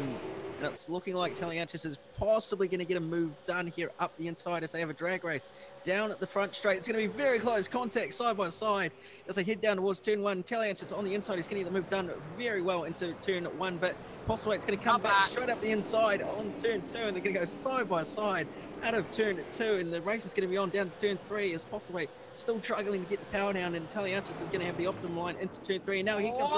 Oh, very close. And there was contact, as I believe that was Chris Coxhead getting himself involved, gives the little push, and now looks to the inside at 4. There's no room there. There's no room there. Contact between the pair. Luckily, they hold it together. Glenn Postlethwaite, who started 8th, does not want to be in the middle of this pack, because this pack is leaving him completely in the dust. Dodman attacking Matt Morris still. He's looking for opportunities to go through. We haven't talked about this middle part of the top 10, Bo. 3 Trans-Tasman's machines. There's Blacklock, Muggleton, and Harvey. They're just there collecting the points going, yeah, this is a nice Saturday night drive. Yeah, exactly. They're all just in formation, getting some few team photo opportunities as well. It's been a very cruisy race for those guys, but no doubt in the cockpits, they are working very, very hard to keep it on the circuit in these conditions. And nothing comes easy for these guys, especially for Sam Blacklock, who doesn't even have a boot on his car, and he hasn't since turn number 1, lap number 1. So these guys still making their way around, but I do have to be careful of the threat of Ian Ford just a little bit behind, who did catch by 0.2 of a second last time around on Luke Harvey. But with 5 laps to go, I think keeping it on the road, they might be safe. It certainly might be. Here comes Hayden Dodman, though, looking to the inside of Matt Morris, but unable to make something work. Pick up the run through 4, now through 5, up the hill, over the bridge of Yokohama, and into the next right of turn 6. Matt Morris holding on very, very nicely again as he looks to continue moving forward. Traffic's certainly becoming an issue for drivers at the front, and it's only going to get worse and worse and worse with 4 laps to go. Another little look from Hayden Dodman through 9. Not going to have it. Big wiggle coming out of the final few corners, and that's going to really check things up as Hinz now gets into the mix. Yeah, absolutely. Hinz is right there now on the back of Dodman. Dodman having that bit of a slide has checked Hinz up a little bit, so looks like Dodman's actually, yeah, here comes Jones. Here comes Jones. She had a chance at the final corner. That's the first move I've seen her make all day long, and it's not been there. It's not made the move stick. Unable to get it into turn 1. Now Taliancic trying to get in on this party as well into turn 2. Not going to be able to make the move, but 4 laps to go. Bo, this has been a very entertaining race, especially for the middle of the pack. But it has been a runaway race. Again, it's a return to form at the moment for Phil Sell. Knock wood. Yeah, absolutely. Phil Sellers had a fantastic first 20 laps of this race. Still 3 left on the clock, so we'll wait and hold our breath if he can bring it home. But nonetheless, he's been very controlled of this race. Dane Warren has never looked like he was going to be losing P number 2 after he did inherit it after a bad start from Madison down. But Hampstead does have that podium at the moment. But this mid-pack is still the place to keep an eye on. Ethan Warren was broadside through turn number 7. And Cam, I have no idea how he still made the apex.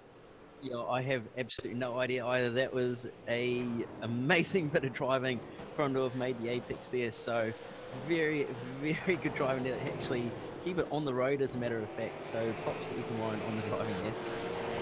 Props to Ethan Warren indeed. Ethan driving, who's that?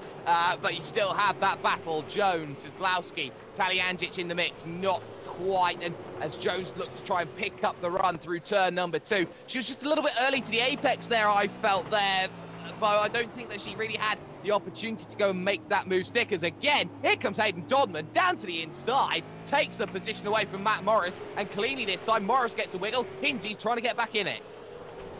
Yeah, exactly. These guys are fighting extremely hard over this position number 11, aren't they? There's clearly something very important about it, and they're working extremely hard for it at the moment. Dodman does have it. Morris is not going to get it if he continues to have little moments mid-corner like that. Just allow Dodman a little bit of breathing room, but we have seen Dodman have his own moments a few times as well, so none of these guys entirely comfortable with the conditions on circuit at the moment. But look at the run these guys get through the dogleg and then finally to this final corner. Now it's time to get a good run out of the final corner and see what you can make happen into turn number 1. Hayden Dodman just took a book out of the Cam Dance School of Overtaking because he's plus 20 for the day so far. Chris Robinson's plus 14 as Thomas Hinz desperately looks to find a way past Matt Morris into turn number 1. Popsicle sticks in the air. 2 laps to go, Cam. Now you've got to go make one move, and one very good move. Blythe under pressure. Here comes Ethan Warren. Yeah, here he comes. It's going to be all on in these last 2 laps. Emily's going to be looking for a move here, but not quite going to get it done.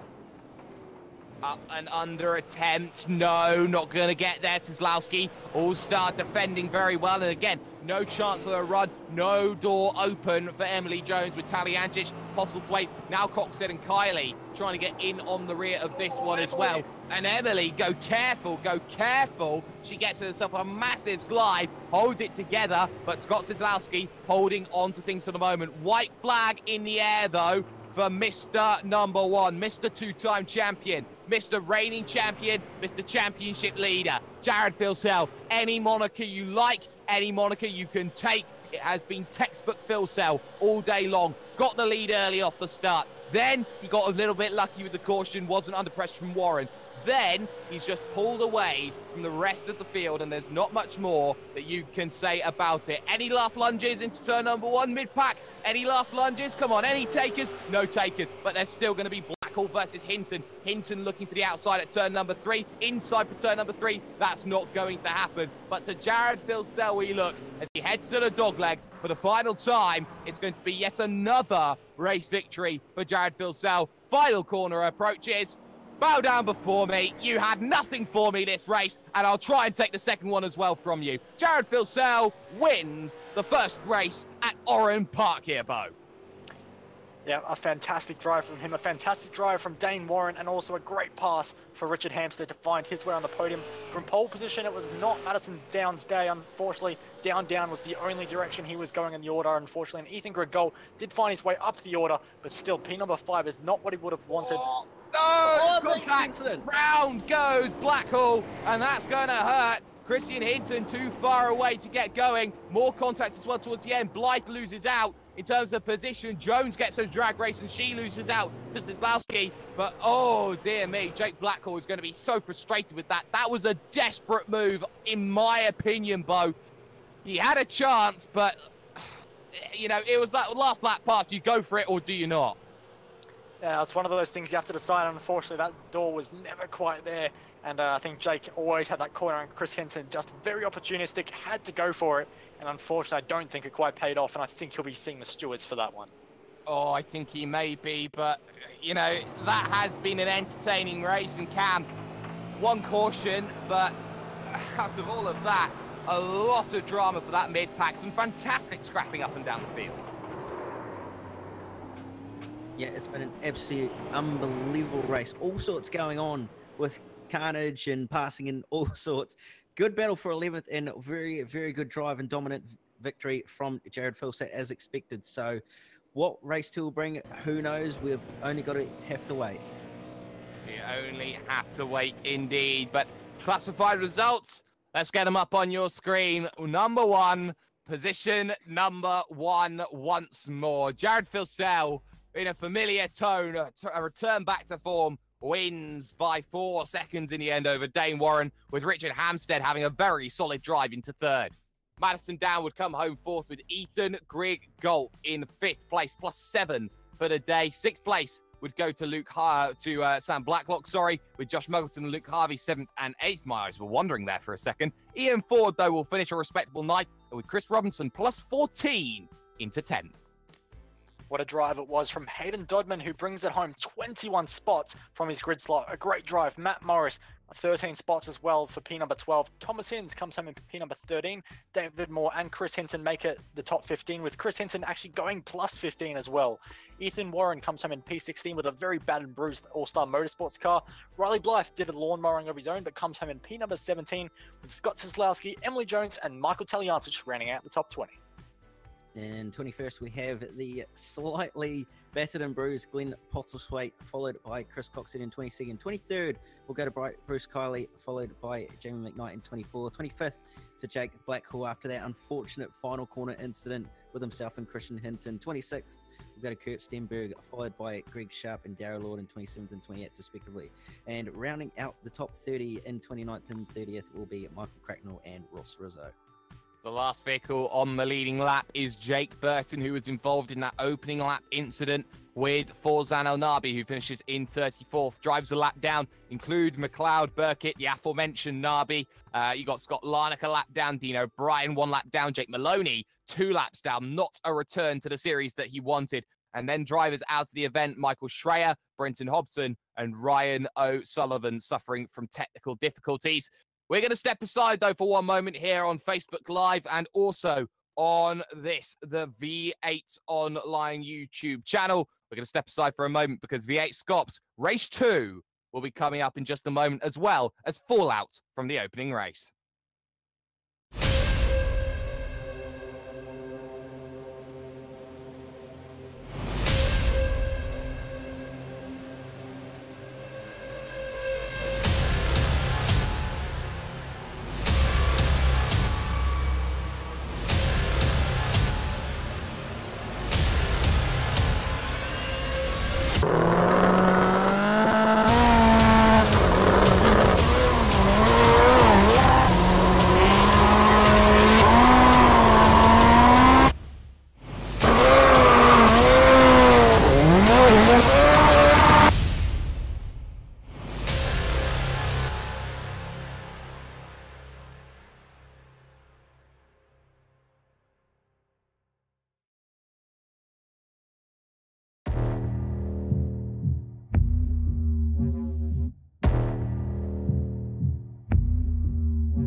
Just outside the town of Narellan in New South Wales, we come to one of Australia's lost classics. Oran Park was one of Australia's most well-known motorsport venues, but due to urban development, is no longer with us. However, thanks to laser scanning technology, this track is preserved indefinitely in digital form. Oran Park is tight and twisty, with a stop-start first sector and a flowing latter two-thirds. Its rare figure-of-8 layout means that it incorporates a crossover, and the dogleg, a fast chicane that goes over the crest of a hill, is fondly remembered as one of Australian motorsport's great challenges. Oran Park began as an estate in 1829, and many owners and purposes later, in the early 1960s, the Singer Car Club purchased a section of hilly farmland and decided to build a racetrack. The first meeting was held on the 17th of February 1962 on a 1-mile circuit. The first change to the layout was made by 1963, creating what would eventually become the South Circuit. This layout saw one of the strangest events in Australian touring car history take place in 1971.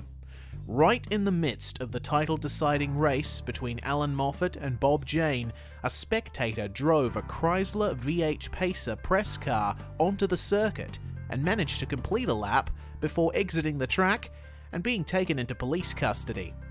Moffat, despite nearly crashing into the spectator's car, was so wrapped up in his pursuit of Jane that he had no recollection of the event.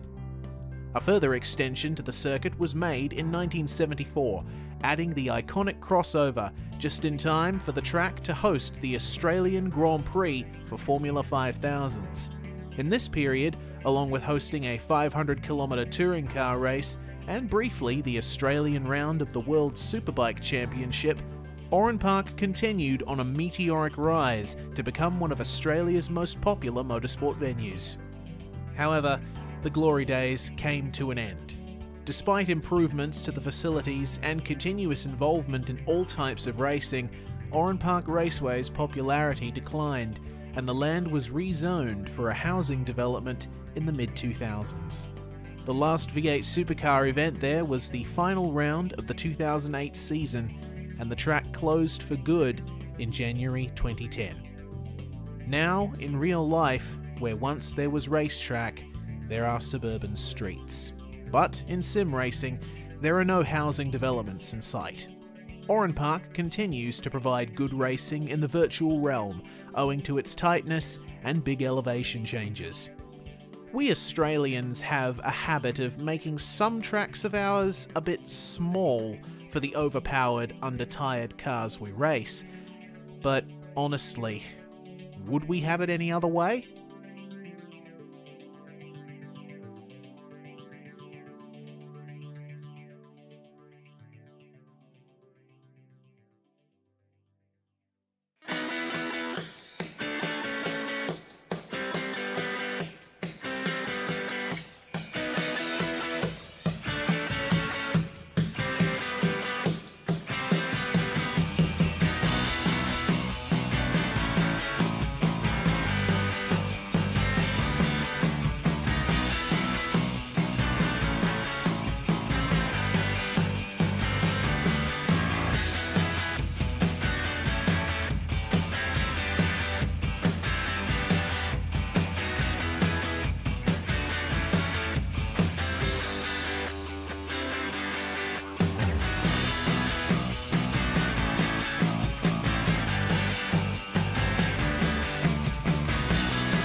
Welcome back, ladies and gentlemen, to the V8 Supercars Online Premier Series, the #1 V8 league in all of sim racing today. Doesn't matter where you go, what platform you go, you will not find a better league than this one anywhere in the world.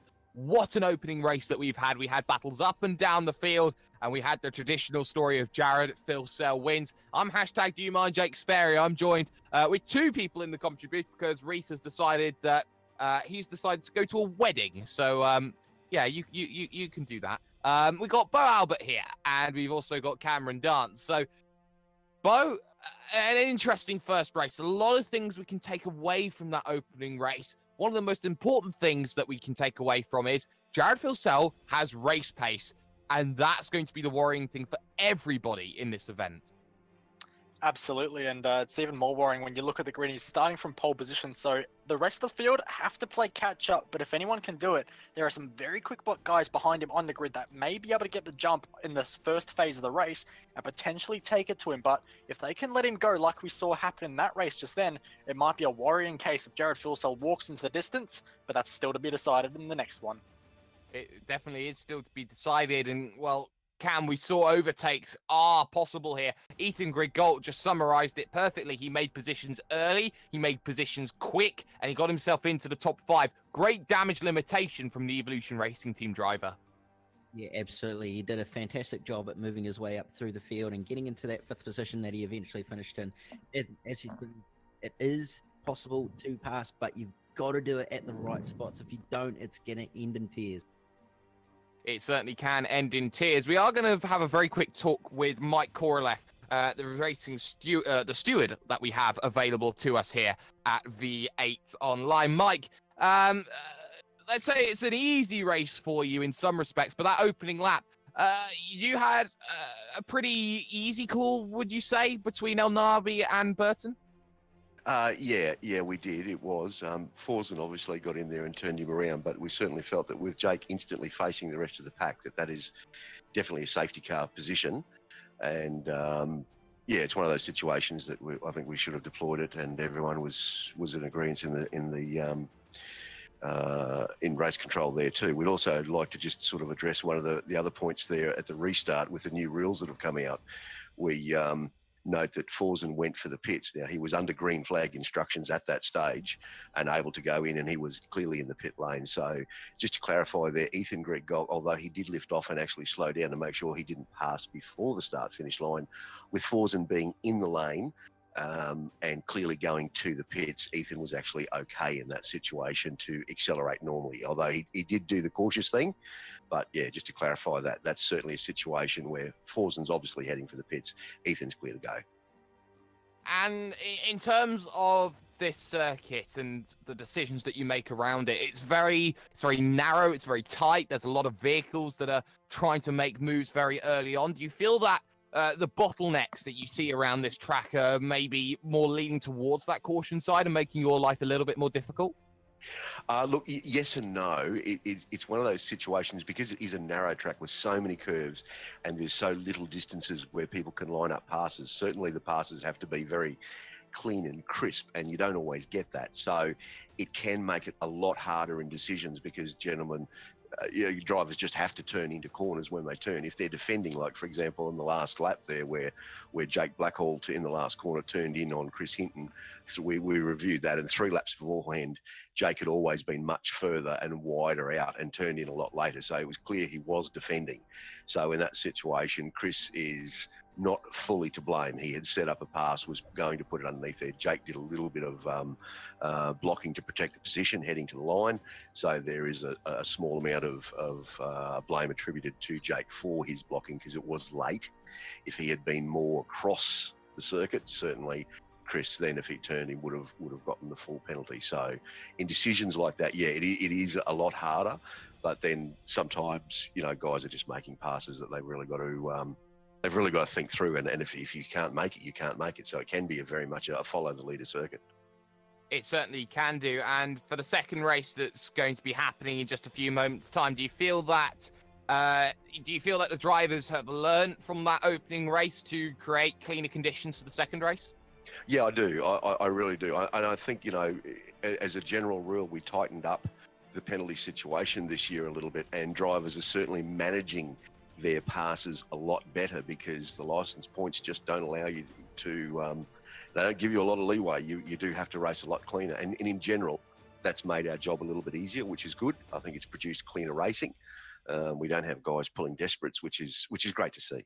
And if you do want to pull desperates, you know, you're just going to end up sitting out around. So, yeah, I think in general, yes, drivers have certainly learnt and done a better job of their driving in general. I think that's reflected in the overall racing. If, you know, you guys would be able to see that as well.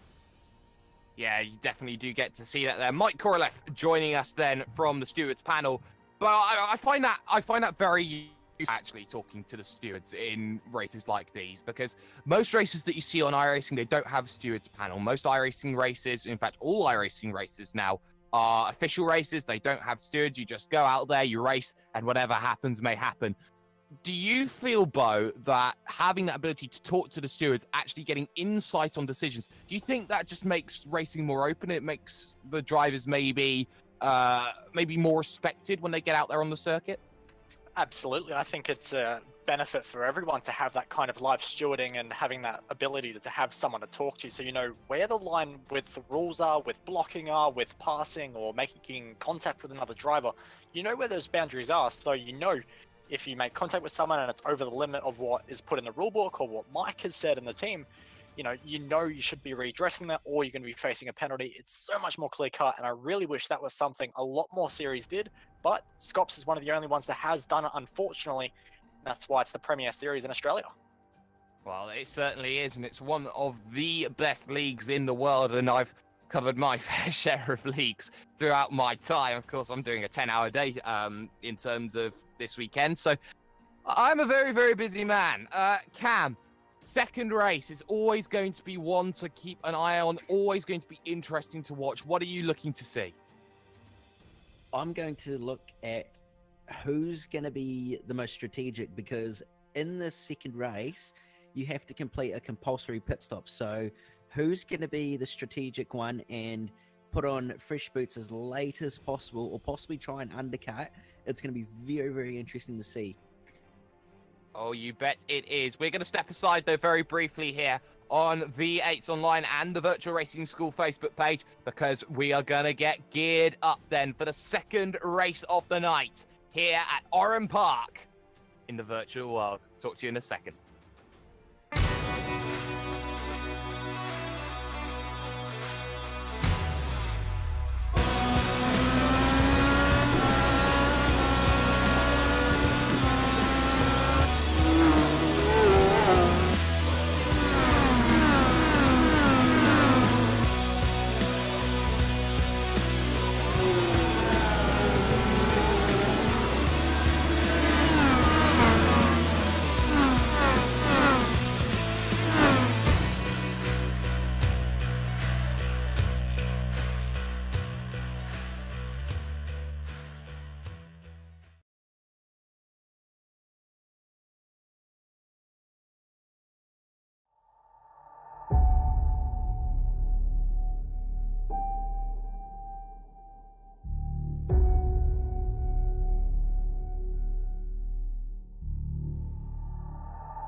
Welcome back, ladies and gentlemen, to the V8 Supercars Online Premiere Series. We are 3 minutes and under from the second race. It's longer, it's 38 laps. A pit stop is required. And this is going to be a very, very tough challenge for the drivers here today. We've already seen one race and how difficult it can be to get it right. And we've seen how easy it is to get it horribly, horribly wrong. I'm hashtag Do You Mind Jake Sperry. There's Bo Albert. There is, of course, Cameron Does. No Reese Gardner, he's busy having a wedding. So we'll just have a little bit of a wait. Or being at a wedding, not necessarily having it himself. But, you know, Cam, this is afternoon conditions. The sun is setting. The track has massively cooled. Completely different conditions. Adjustability. Only 10 minutes to get it right. This is a huge challenge for the drivers to adapt and then perform. Yeah, absolutely. Completely...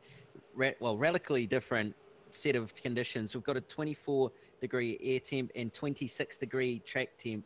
That's not quite 20 degrees, but it's a massive difference compared to the first race. So the guys are going to find they're going to have a lot more grip. The car's going to turn in a lot better, power down a lot better. So they're going to find it's a lot nicer to drive, but it's going to be very interesting to see who's actually going to be able to adapt to the extra grip as quick as possible.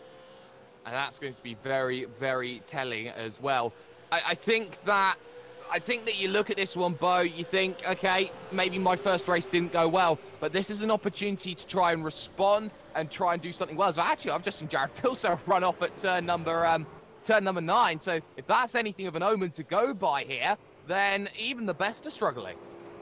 Absolutely. You said there's opportunities, and there's opportunities for mistakes, definitely from anyone, and Filser just proved that, going way too hot and firing into the gravel, but there's opportunities in more ways than the first race that we just had. There's more laps this time around. It's a cooler track temp. The tyres will last longer, but we do face a pit stop nonetheless. So a lot more opportunities to come, a lot more strategy, different elements. It's almost go time, Jake. It is almost go time. We are under a minute away. And I'll tell you something now, even I don't know what the grid's going to be for this second race. So it's going to be a very interesting one, to say the least. We're going to rush through it. We've got a minute less than we did in terms of the first gridding procedure to get things correct. So I'm just going to take control of everything at the moment, as Jared Filsell will take pole position. Apparently, Madison Down will start from second, with Richard Hamstead then in third. Dane Warren will go from fourth, Jake Maloney fifth, Jake Burton in sixth. Forzan Elnabi will start from seventh position as practice comes to the end. Glenn Postlethwaite will start from eighth, Luke Harvey ninth, and Josh Muggleton will start from 10th. Just behind Muggo in P number 11 will be Brenton Hobson. He has Ethan Gregot for company on the 6th row of the grid. Sam Blacklock lines up from 13th. Ryan O'Sullivan, who had a fantastic start in race number 1, had it all come undone. Second opportunity for him in race number 2. Ian Ford in P number 15 for car number 15. Rizzo starts from 16th with Burkett, Stenberg, Riley Blythe, and Thomas Hins rounding out the top 20. And from 21st to 30th, we have Ethan Warren, Emily Jones, Hayden Dodman, Jake Blackhall, Michael Schreier, Michael Taliancic, Matt Morris, Michael Cracknell, David Moore, and Scott Soslowski. And rounding out the last 10 drivers, Christian Hinton, Scott Larnett, Chris Croxhead, Mitchell McLeod, Bruce Kiley. You got Sharp, Dean O'Brien, Darren Lord, Jamie McKnight, Chris Robinson, and Loxton as well. So there's 40. And there are vehicles on the grid, and this is going to be a difficult challenge for Phil Sell. He's got to do this one from the front now. He will be marauded into turn number 1. We saw how the inside worked last time. We'll see if it gets itself into a similar position for this one. Madison Down wants points for the championship. Richard Hamstead has been there or thereabouts. Dane Warren faded a little bit, but arguably he is the second fastest man on this grid. Lights come on.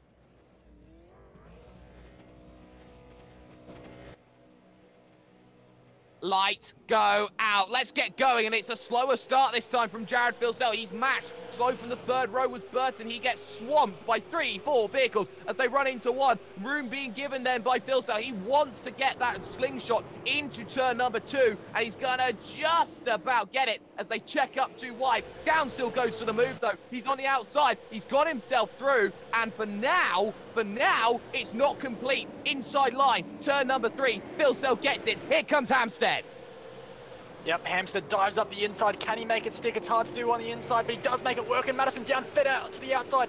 now that opens the door for Dane Warren up the hill, over the bridge, and it looks like Dane Warren will get through as well, so it's another nightmare start potentially for Madison Down. Still has to get behind now Dane Warren. It has not been the start Madison Down wanted. Side by side, Josh Muggleton, Ethan Grigoltz, they head to 9, and well, Muggleton on that inside trying to get the run, pick it up off the exit, bit of contact behind as well as Hobson and Ford look to go at it. A big slide. He tries to hold it together, Ethan Grigolt, and he just about does so, and now leaves himself in a 3-car scrap cam. Yeah, absolutely. He's got 2-3 cars all over his, and O'Sullivan's in the wall actually. Oh dear, Ryan O'Sullivan, he had a horrible opening race and it just goes from bad to monumentally worse for him. And that's going to really hurt him as he looks to keep on pushing down the inside though from further back. Oh, round goes Joe Birkin, and he gets a big checkup and he will be bumped to the back of the field there, Cam. Yeah, that looks like it was contact from Thomas Hinze actually. I'm not exactly sure what's actually going to happen, whether Hinze unfortunately just broke a little bit too late, but we've got a CPR replay on the screen at the moment to see what's actually happened there. Yeah, and it's a massive moment. You don't often see them. He just gets catapulted up into the air. Not ideal at all as racing continues here at Oran Park. Massive train though, forming in the middle of your pack. That's Matt Morris trying to get past Mitchell McLeod, looking for the inside at turn number 9 here. Not quite able to make the move that he wants to. Looking at the front of your field though, once again, it is breakaway Jared Vilsell. This time it's Richard Hampstead trying everything. Dane Warren trying to keep this battle alive for second place right now, Bo. Not much you can do about it. No, not at all, but we know Dane Warren knows. That's Maloney getting a big moment.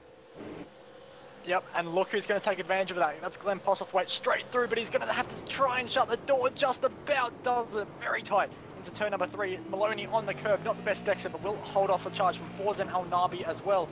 As Hayden Dodman goes for a very large dive on Ross Rizzo as well. So a lot of drivers getting very opportunistic in these opening laps, really making moves while the sun still shines.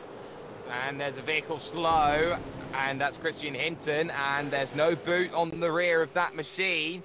And that's a very interesting one. He just got to the outside, 3 wide they were, and then he's just trying to keep out of the way of everyone now. I think he's got damage on it. He may have to come down onto the lane to fix that one, as there is a bit of side-by-side Michael Schreier going at it at the moment and losing the position to Matt Morris. So Morris gets through, Larnock now waiting, middle of the pack again, going through, and we're still keeping on this one as we got a lot of side-by-side. El Nabi going at it. Whoa, there's almost contact with Maloney into 1, and El Nabi gets a check, and there's 2 off into the gravel.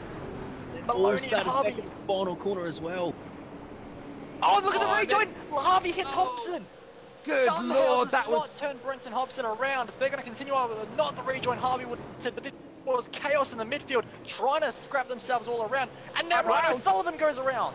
Oh, and there's Ryan O'Sullivan. He goes to the infield, and that hurts. It all hurts. It was a chaotic moment. It all started coming off of the back stretch. And there, Jake Maloney, the likes of Forzen Al Nabi, again getting involved in incident. And that just catapulted a calamity of errors. What Luke Harvey was doing on that rejoin, I will not know. But they were 4 wide at one stage. Here comes Dane Warren, though, down the inside of Richard Hampstead for second. Hampstead holding that outside line. Will wash out a little bit here. Dane's going to get the run to turn number 1. Here comes the charge. Of course, Madison Down waiting in the wings in 4th place, but Warren's got to try and do something. He's got a nose. He can send one down to the inside. Won't have the best of runs into 2, though. Trying still. Run to 3. Still going to be opportunistic, but Hampstead on that inside, having a fantastic defense, and he holds off for now. Down gets onto the rear cam. Yeah, very good racing there from Dane and Hammer to give each other racing room. Very respectful, awesome to see. And now Madison Down is all over the back end of Dane Warren. Is he going to be able to get a move done in the next lap or so? He should be able to, but we'll have to wait and see.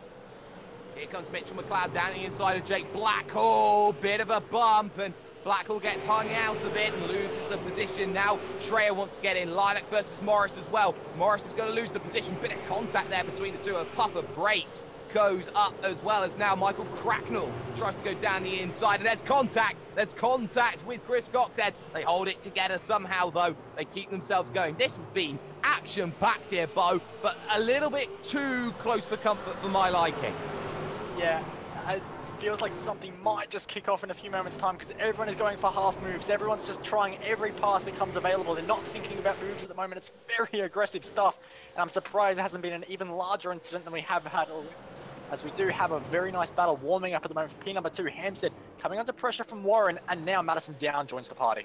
And they've already lost 2.3 seconds, if not 2.5, to Jared Filsell, who is just decimating the field once more. Maybe they need a bit of luck, maybe they need a bit of caution. Keep looking further back, though. Scott Larnock was in a battle as they headed to turn number 3 under the bridge. And look at the train behind Jake Blackwell right now. It is like a pack of wolves, all looking for position. Big slide round goes Bruce Kiley, and he has to take a little bit of a shortcut, and that should be a slow down as well there, Cam. Yeah, he's going to have to serve a slow down there for using a slightly different part of the circuit, but this battle was just absolutely gone off for these minor positions, all kicked off with Matt Morris and also Scott Larnock coming together out of the final corner in the last lap. So this battle's just gone absolutely crazy, and all sorts is going on with many cars involved. Whoa. Postlethwaite goes off. Postlethwaite just avoids the green tyres. He gets back on circuit, but he'll be back with Borzan Navi, who gives him no room on the exit. Through will also go Ethan Griggold, but not yet. Postlethwaite on the inside then as they head to turn 4 and 5. Looking on the outside still, Griggold. It's tough to hold it here around the outside, but he's going to try it anyway. Pinch the man on the inside and get the run then to 6. It's all right-handers from here. Good luck trying to keep on holding it. Still holds it, and Postlethwaite still trying everything. Still gets a nose to the inside. He gets a little bit of a shove, and they're holding it together. There's more contact. Postlethwaite loses one. This time, it's over to Josh Muggleton. Yeah, this battle is off it. It's going off right now, and Postlethwaite does not get the advantage at all. Loses spot to Muggleton, but he does have good pace, so we'll see what he can do in the coming laps. But he has to be careful with the in-forward behind as well. But a lot of drivers still getting very aggressive, making a lot of mistakes at the moment. So these are very different track conditions to what we had in race number 1, and they're struggling to adapt at the moment, Jake. Cam, Hayden Dodman's at it again. He's +9. Yeah, he's doing a fantastic job. Seems to be having the same run that I did numerous times now, which is starting to become a common trend. So he's doing very well to make his way up through the grid and actually gain positions constantly in these races. The verb to dance. We are now going Oh, to Sam Blacklock!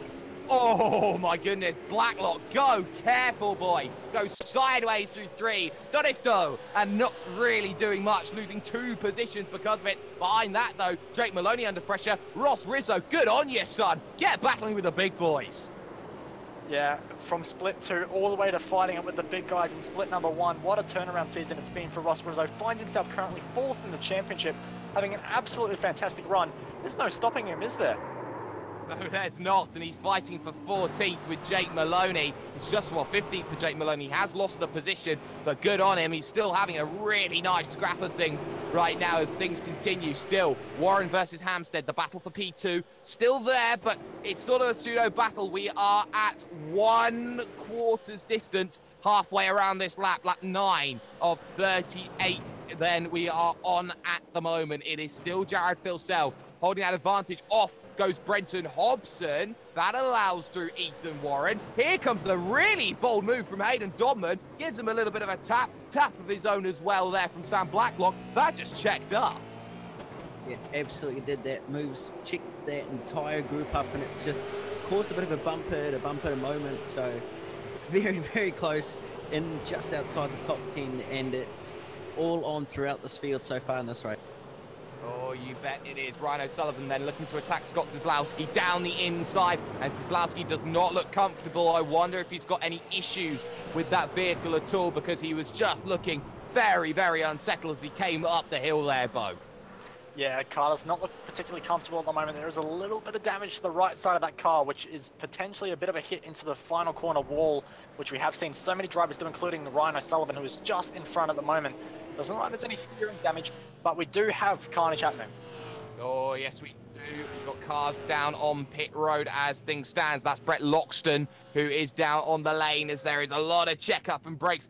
And Maloney and Rizzo as well having themselves issues. That's a shame to see that. Danny inside, tries to go. Hayden Dodman, the door left open by Brenton Hobson. Hobbo 88 in position 12. Door open again. Contact up on 2 wheels and losing 2 positions for it as well. Welcome to V8SCOPS, Brenton Hobson.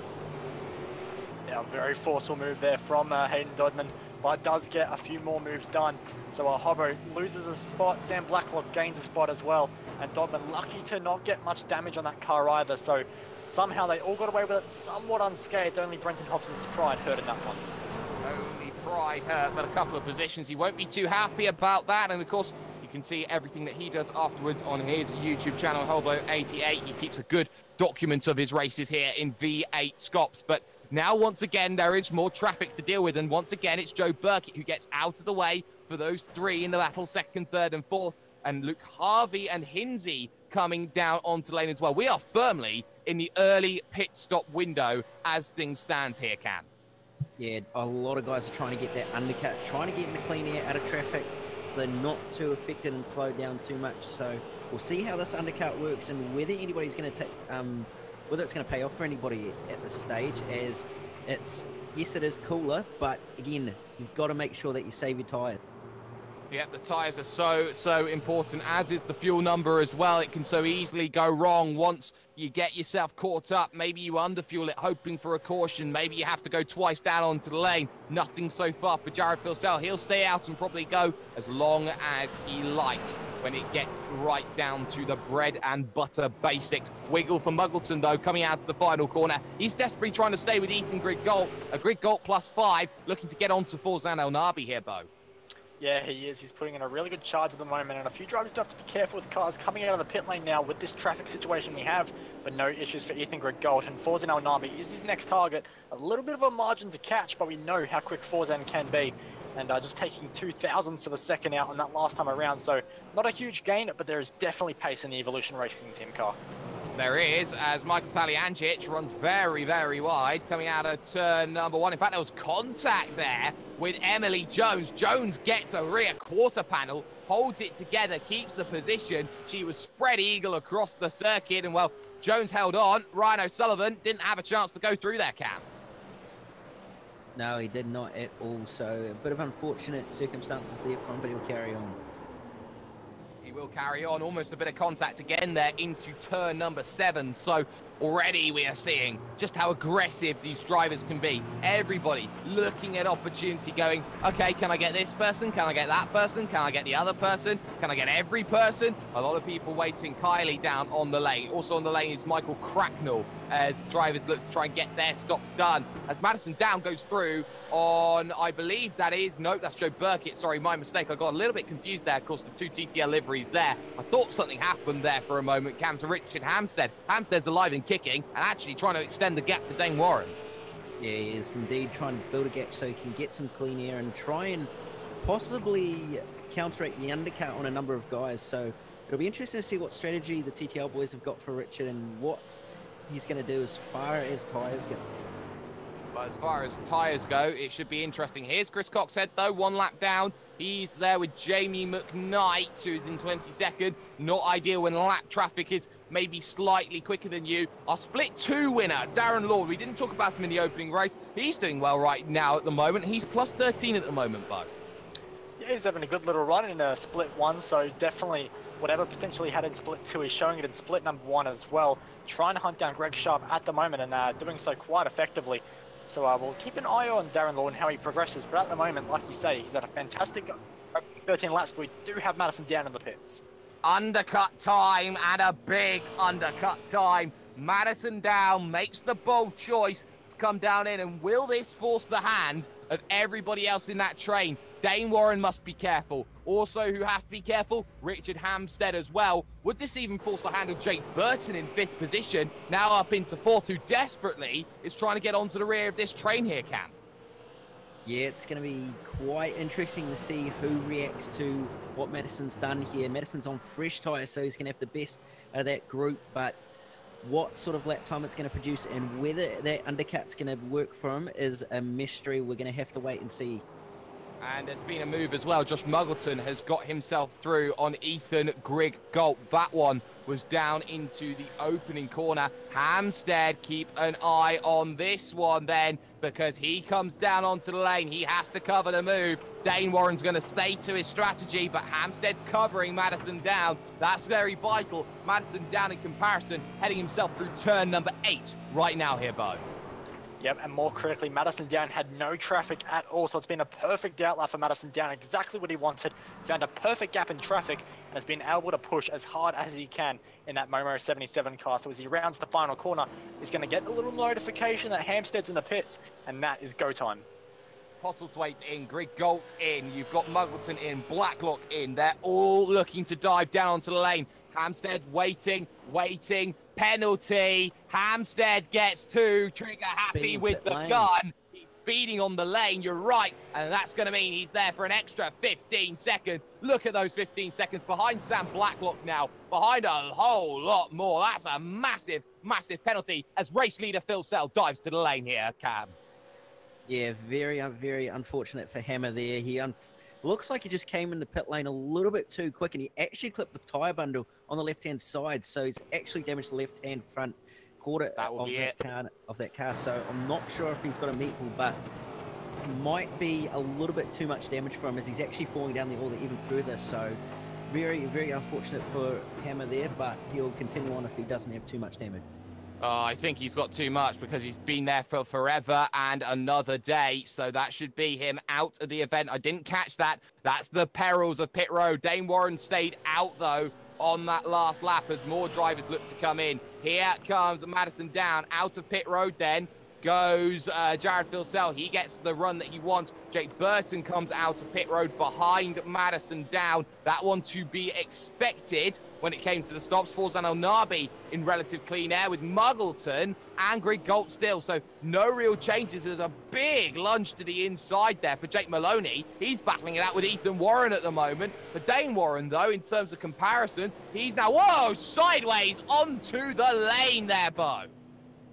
Yeah, he left nothing on the table there, did he? He didn't care about how much damage Hampstead might have got on that pit wall. He was willing to risk everything in his pursuit of Jared Filsell, which he needs to do because Filsell had a relatively slow pit stop compared to what we're seeing, about a 1.2 seconds lost to Madison Down. Obviously hasn't cost him any track position, but still a slower stop. And Warren was one of those drivers we do have to keep an eye on to where he rejoins in regards to Filsell. Filsell makes his way onto the front straight. Warren still in the pit lane. Warren definitely still on the pit lane, and he's looking to try and get going quickly, and it's not gonna be quick enough. No, it's not. He's gonna be sitting and waiting because look, there goes Madison Down. And well, he's gonna run himself into issues as well because he's got himself a long hold, Cam. Yeah, he's done the exact same thing as Richard Hampstead has. He hasn't at the pit wall, but he's definitely done the same thing. He's coming just a little bit too hot and sped into pit lane. Very easy thing to do as well as he's about to exit pit lane. Yeah, we got Riley Blythe and Luke Harvey in their own little scrap side by side. They're too wide, too deep behind as well because Blacklock and Hinsey going at it as well. So they're looking to have their own little scrap. Blythe, though, on the outside is going to lose out then to Luke Harvey. Good little move. Blacklock around the outside of Thomas Hint. Great move with Brenton Hobson waiting in the mix as well. Nice little scrap now as the traffic comes into play. Where Dane Warren has come out, though, is very telling. What's more telling is the fact that Hayden Dodman actually just led a lap of the event, Bo. Absolutely. He's the driver that loves making up positions, and he's got no higher now because he's at the very, unfortunately, in the pit lane, but a lap led from 23rd on the grid. Still a nice little accolade to have at the end of this race, but nonetheless, make his way out of pit lane now, and might be a very tough cycle back into pit lane as a big group of cars makes their way past. So to tell you where Dane Warren is, he's behind Kurt Stenberg, of all people. Hobson spins one, though, out to the final corner. Get an eye on this. Grosjean lit up the tyres to get back the right way again. He just went around. There's a small depression that you see there going through the final corner, Cam. So easy to get wrong. He lights the tyres up. He gets going again. Red mist. It has descended.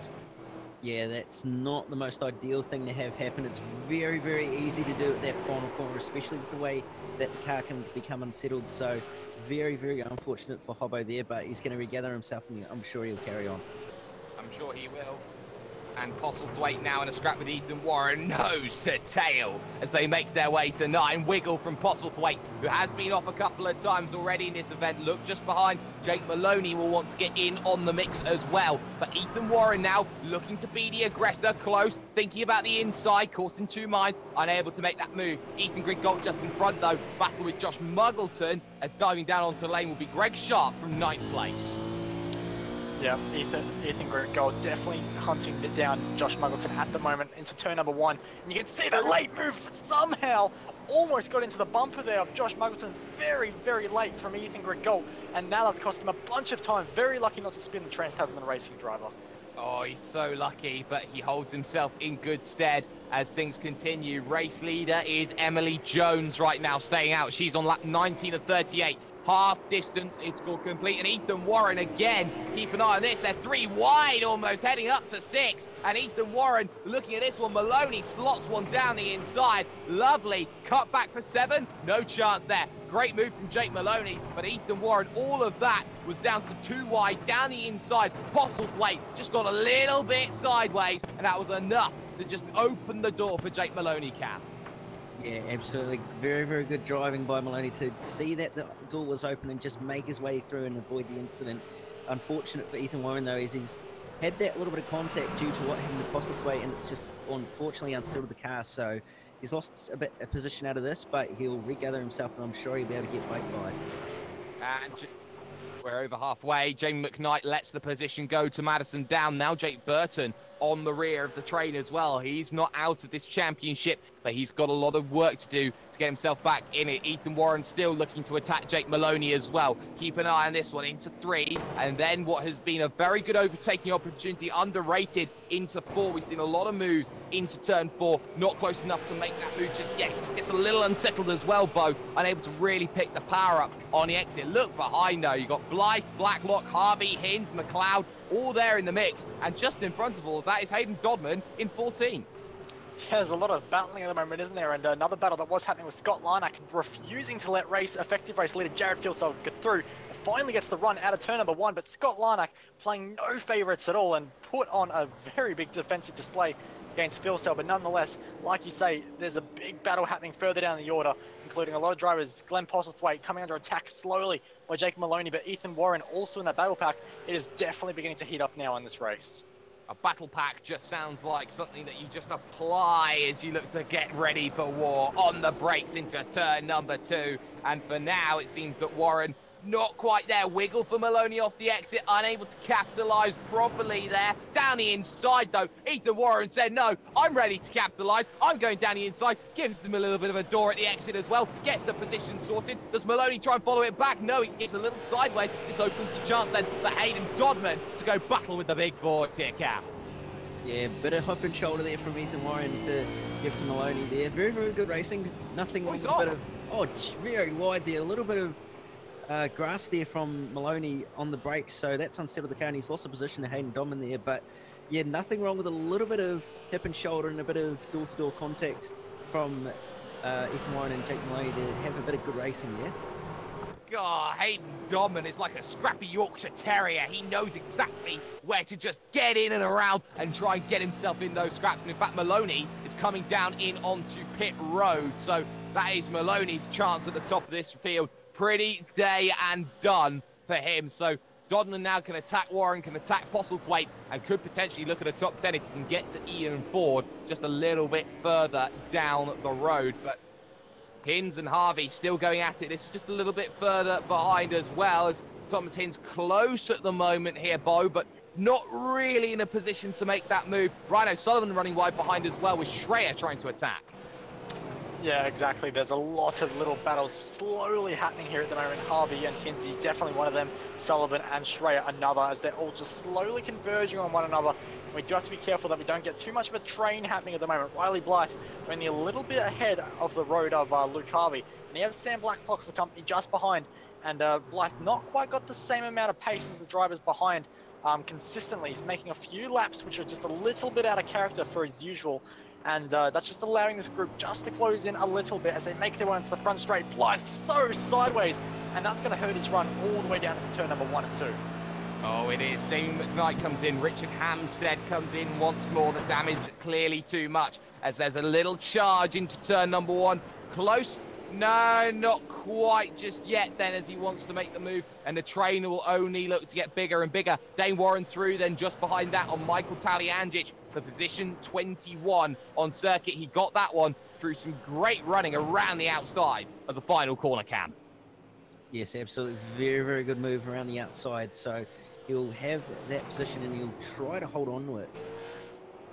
Well, he'll try and hold on to it, but right now a lot of drivers trying to hold on to a lot of things, and none of them is time just yet. We have got ourselves 15 laps to go now as Emily Jones still leads this one. She still stays out lap 24 of the event as Scott Larnock dives down onto the lane finally to make his stop as there's almost contact. Postlethwaite and Ethan Warren. Postlethwaite gets a big chunk of oversteer coming on the exit, trying to apply all the torque in these vehicles. There's so much torque here, Bo. It is so difficult to keep this vehicle straight, even in like 3rd or 4th gear. Absolutely, there's so much torque in these cars from every single gear. There's torque in Postlethwaite's car, there's torque in Warren's car, and there's literally torque sponsorship on Hayden Dodman's car, who continues to apply up the inside into turn number 3. Move almost done, but there's still Warren on the outside. Job not quite done for Dodman, but he's hunting for positions. He's got the next one in his sights, but Warren's still holding around the outside, and that's actually a fantastic move from Warren. That is not often you can hold on a position around the outside like that. Well, Ethan Warren's done well on the defense, but look at how Dodman is trying to turn the screw. Desperate to try and get the position, desperate to try and move up into 11th, which should be net 10th. Net 9th or so. Scott Larnock definitely behind. Emily Jones will fall behind as well. These are some great points for Hayden Dodman, who is finding a star track and maybe even a driver that may have just caught the eye of a lot of drivers in the paddock. A lot of teams may want to keep an eye on Hayden Dodman, but for now it stays as it is. Run to turn number 1 for these 3, and there's going to be no chance of a move just yet. Cam, no, I stand corrected. Ethan Warren gets caught out at turn 1. Pressure cooker. Hayden Dodman is a man on ice. Yeah, absolutely. Unfortunate moment there for Ethan Warren. That's cost him quite a bit of time, but Hayden Dodman moving about another position into the top 10. So he's a man on a mission at the moment. He's got very, very good tyres as well, remember, because he pitted so late. So he's going to be able to gain a few more positions here, and he could possibly even be on for a top 5 with the way he's going. And Ethan Warren now heads the train fronted by Sam Blacklock, Blythe, Harvey, Higgins, O'Sullivan, McLeod. You got there Schreier and Dane Warren, who is desperately trying to get through all of this. And if Dane Warren can get through all of this to the top 10, that's going to be helpful. What will be useful, though, here, Bo, is Ethan Warren trying to hold up for Dane, trying to make sure that Dane can just pick off drivers one at a time. Yeah, absolutely. Whoa. Oh, that's Ryan O'Sullivan. Huge, huge accident. As I think he's gone. Completely gone. I think he goes of his own accord as well.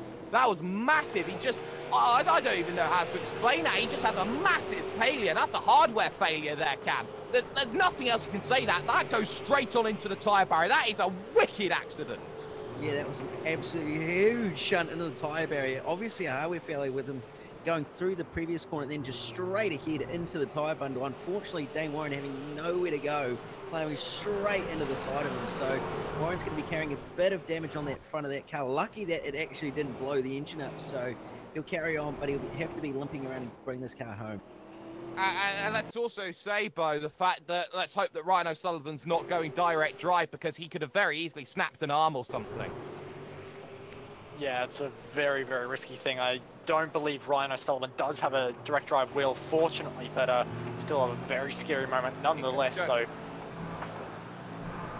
nonetheless, in comes Emily Jones. It is a shame to see that, though, but right now, Dane Warren, keep an eye on this then. We've got to keep 4 cameras on at exactly the same time. Warren has got himself through a Michael Schreier side by side. Luke Harvey with Thomas Hinz. Hinz just about getting the run. Jones will come out behind all of this, though. That's going to be vital for boys. Big late lunge. Hello, Luke Harvey. Down the inside. Not complete, though. Hinz has the inside for turn number 3. Hinz will look to hold it off here at the 120-degree right-hander. Not forthcoming, because look at that. Around the outside, Harvey gets 1. Around the outside, Harvey tries 2. He's got 2 more corners to hold on around the outside. And guess what?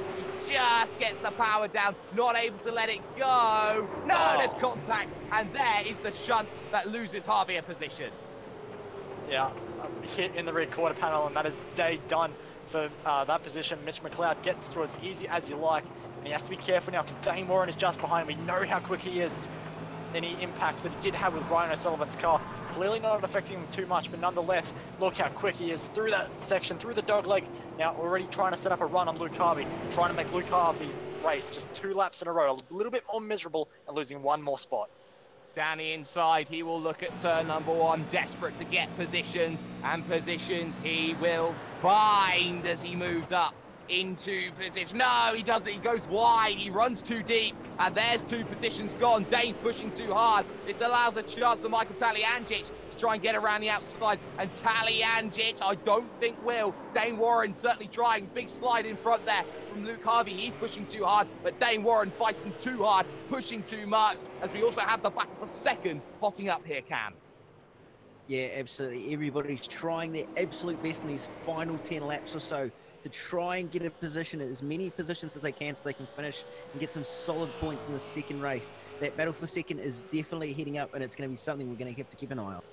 Yep, Jake Burton versus Madison Down right now. It will be a Trans-Tasman lock. The Tasman lock. Nobody has ever really seen too much of a Tasman lock on the podium. Maybe if a certain Josh Rogers were here, he would definitely have an opportunity to take some chances away. But right now, you can't say too much more about it. Great battling up and down the field. And Harvey has stopped. That is a day done. And look at that. That is out of the final corner as well. A spin, another spin. In fact, I believe there was contact in there as well, Bo.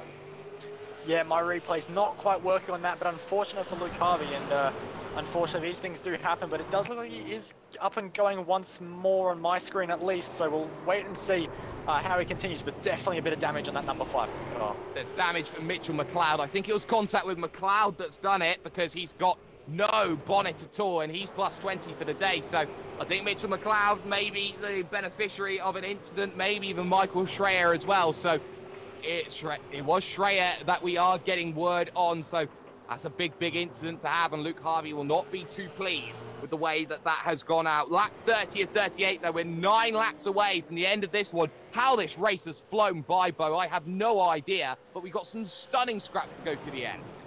What we do is Dane Warren dives to the inside of Schreier and picks off another position. So there is another one for Dane Warren, continuing his charge through the field. And Michael Taliansic actually getting a very good run as well. Might be able to make Schreier's day just a little bit worse. Schreier gonna defend it, but Taliansic insists on the inside, side by side, loose on the brakes for Taliansic, but they still get through turn number 1 and 2 clean. Oh, 2 bits of contact for Dodman with Ford as well. Ian Ford's under pressure. This is for 7s, mind you. Look at Hayden Dodman go. Glenn Postlethwaite was completely dispatched by Hayden Dodman. Now it's about Dodman versus Ford, and I don't think Ford knows what's hit him just yet.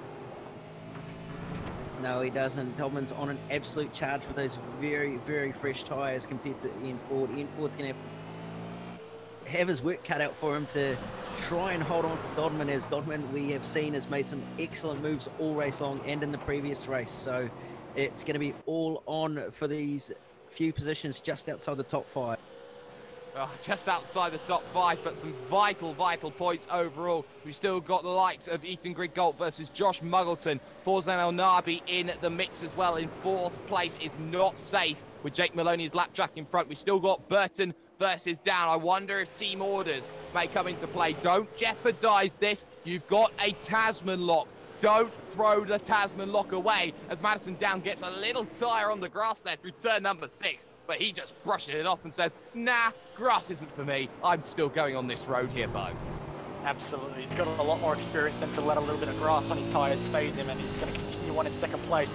But it does have to be careful with the threat from Jake Byrne behind. It's going to be interesting to see how these guys play against one another, because they're not only just Trans-Tasman racing drivers, they're Momo drivers as well. They're both wearing the same sponsorship on their cars, so they are direct teammates to one another. The way Burton's driving at the moment, I think this is going to be a race on, and I think this could be a very interesting scrap to who's on the 2nd step of the podium and who takes the bottom step. No team orders at Trans-Tasman Racing. We knew that from Watkins Glen when Burton fought it out with Jared Phil Sell. But for now, keep another eye on Hayden Dodman. He's still there with Ian Ford. forward into turn number 1. Is there going to be more pressure applied? Yes, there is. But look at that. Just runs slightly wide off the exit. Desperate to get the power down. Dodman again looking for the opportunity into turn 3. This time he's just going to play the waiting game. He's got time here. A little bit of a bump to the rear as well. Hayden Dodman says, come on, Ian. I want to get through here, says Ian. There he does, Cam. Yeah, absolutely. Dodman's trying everything he possibly can to try and get by Ian Ford. He's looking at every corner, every opportunity, and he's even struggling to get the power down because he's that desperate. So if he's not careful, he'll use his tyres up too much, which he does not want to do. Does not want to do that at all, and he knows that Glenn Postlethwaite is waiting just behind as well. But for now, Burton still under pressure. The gap to the leader, 6 seconds as things stands. Ross Rizzo and Kurt Stenberg are lapped traffic as well. They need to be very cautious about how they negotiate them, and they will do before the end of this event. Muggleton still there, and I think Ethan Grigol is trying to go through, but here comes Dodman trying the outside, up and under attempt maybe at turn number 2. He gets a nose down to the inside. Ford gives him room, but suddenly, Bo, Dodman's on the outside for 3, desperate to put the power down. He loves the inside. He goes deep on the brakes. Postlethwaite has to follow Ian Ford. Contact, he gives him the door, and there is Hayden Dodman, maybe with suspension damage. Yeah, I don't think so. I think that might have just been the grass, but immediately Warren tries to take advantage with Dodman up and under, easy as you like, position back once again. So very fortunate to not lose one more spot than he did, but nonetheless, that is not what he wanted. Being on the outside there is never a good situation when you have 3 cars that close. Glenn Postlethwaite was always going to put the car underneath, and he's going to get that position as well. But just look at Warren. He wants redemption against Dodman. He doesn't want to be passed. He wants revenge. He does, and he was all over the rear through turn number 7. That was a beautiful little exchange of moves. As again, Madison down and Jake Burton, no changes in position. 5 laps to go at Oran Park, and this is going to be a vital look then into just how much character a lot of drivers have. We've still got Dane Warren here. He's on the rear of Mitchell McLeod. Forget this. He's got to try and gain as many positions as possible, save his championship, save his bacon as he heads himself into turn number 1, looking for the inside, nowhere near Mitchell McLeod and Thomas Hines. He's desperate though, Cam, to get some positions. Yeah, absolutely. He's had a bit of a shocking race so far. He's unfortunately, with his pit stop, his spotter unfortunately didn't quite do the fuel right for him, so he's had a bit of a shocking pit stop and he's lost out big time because of it. So he's trying everything he possibly can to regain positions that he's lost due to that unfortunate pit stop, as Hobson is apparently around.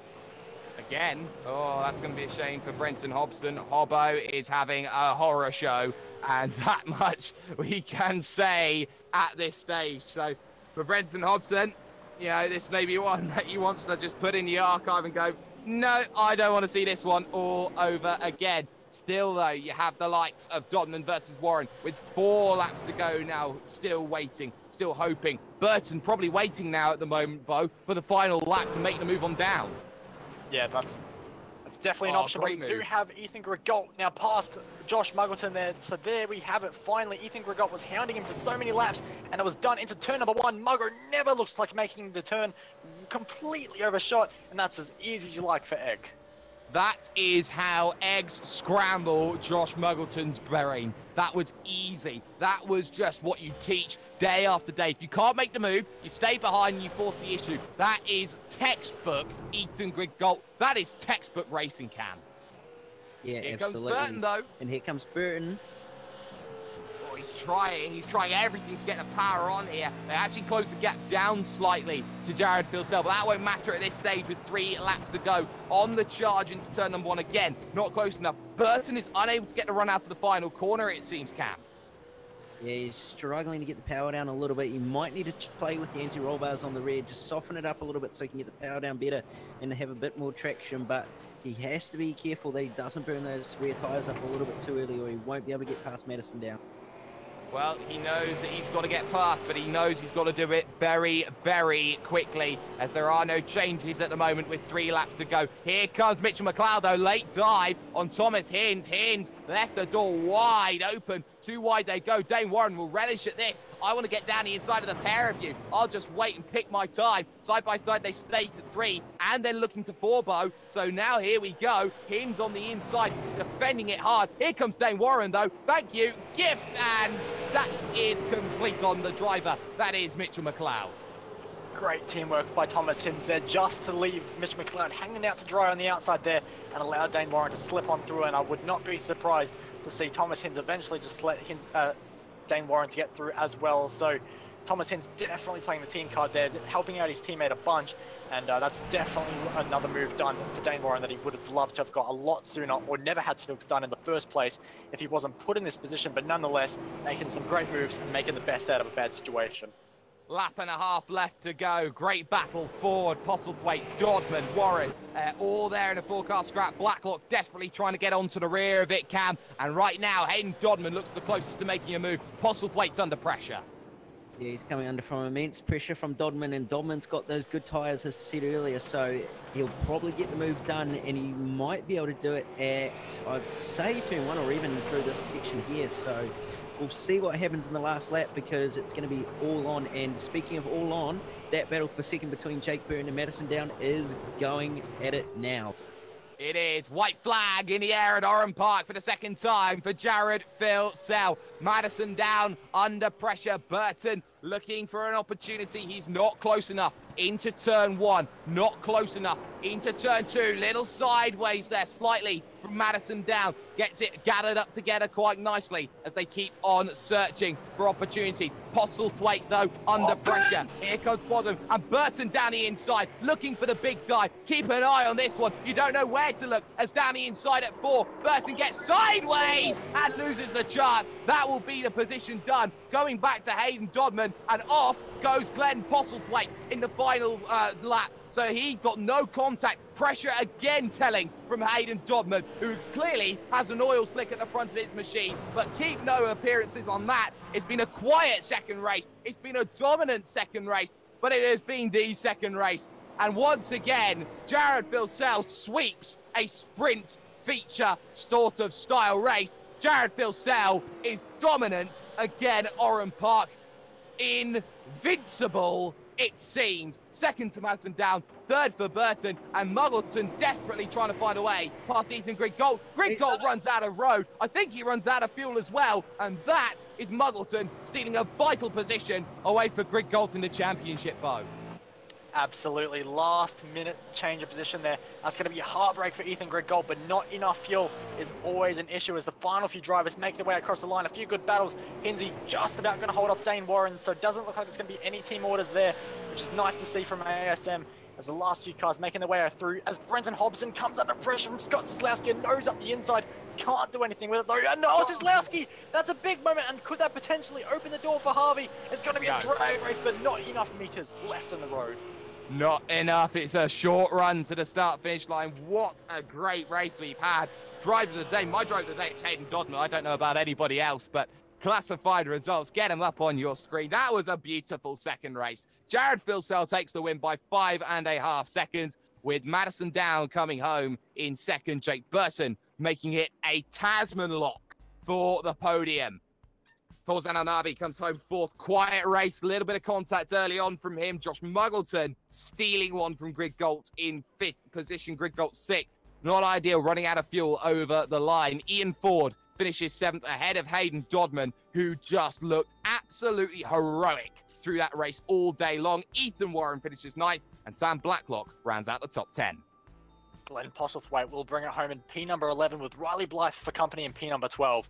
Thomas Hinds did hold off his teammate for P number 13 with Warren on a horrible race in the end, with that horrific pit stop. Does bring it home in 14th, an okay recovery drive with Mitch McLeod in P number 15.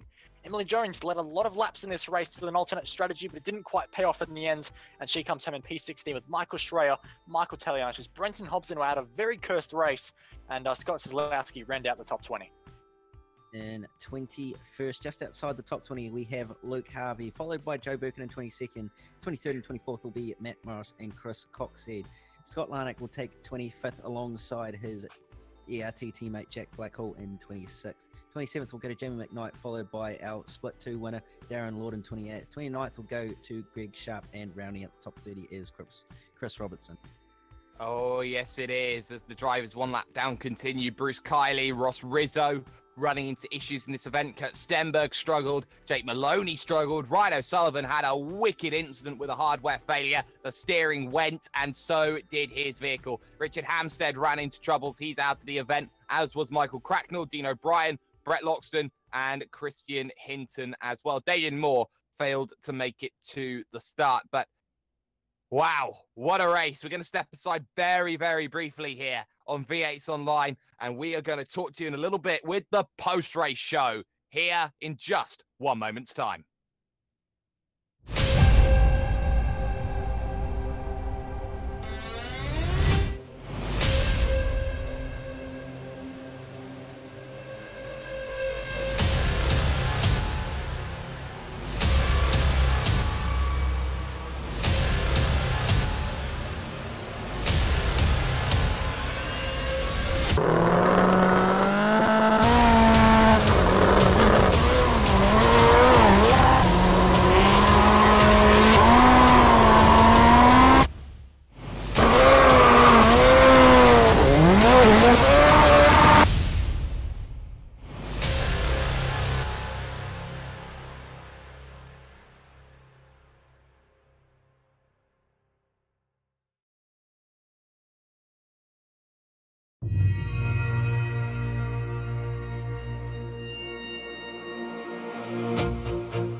Welcome back, ladies and gentlemen, the post-race show of the Virtual Racing School V8 Supercars Online Premiere Series.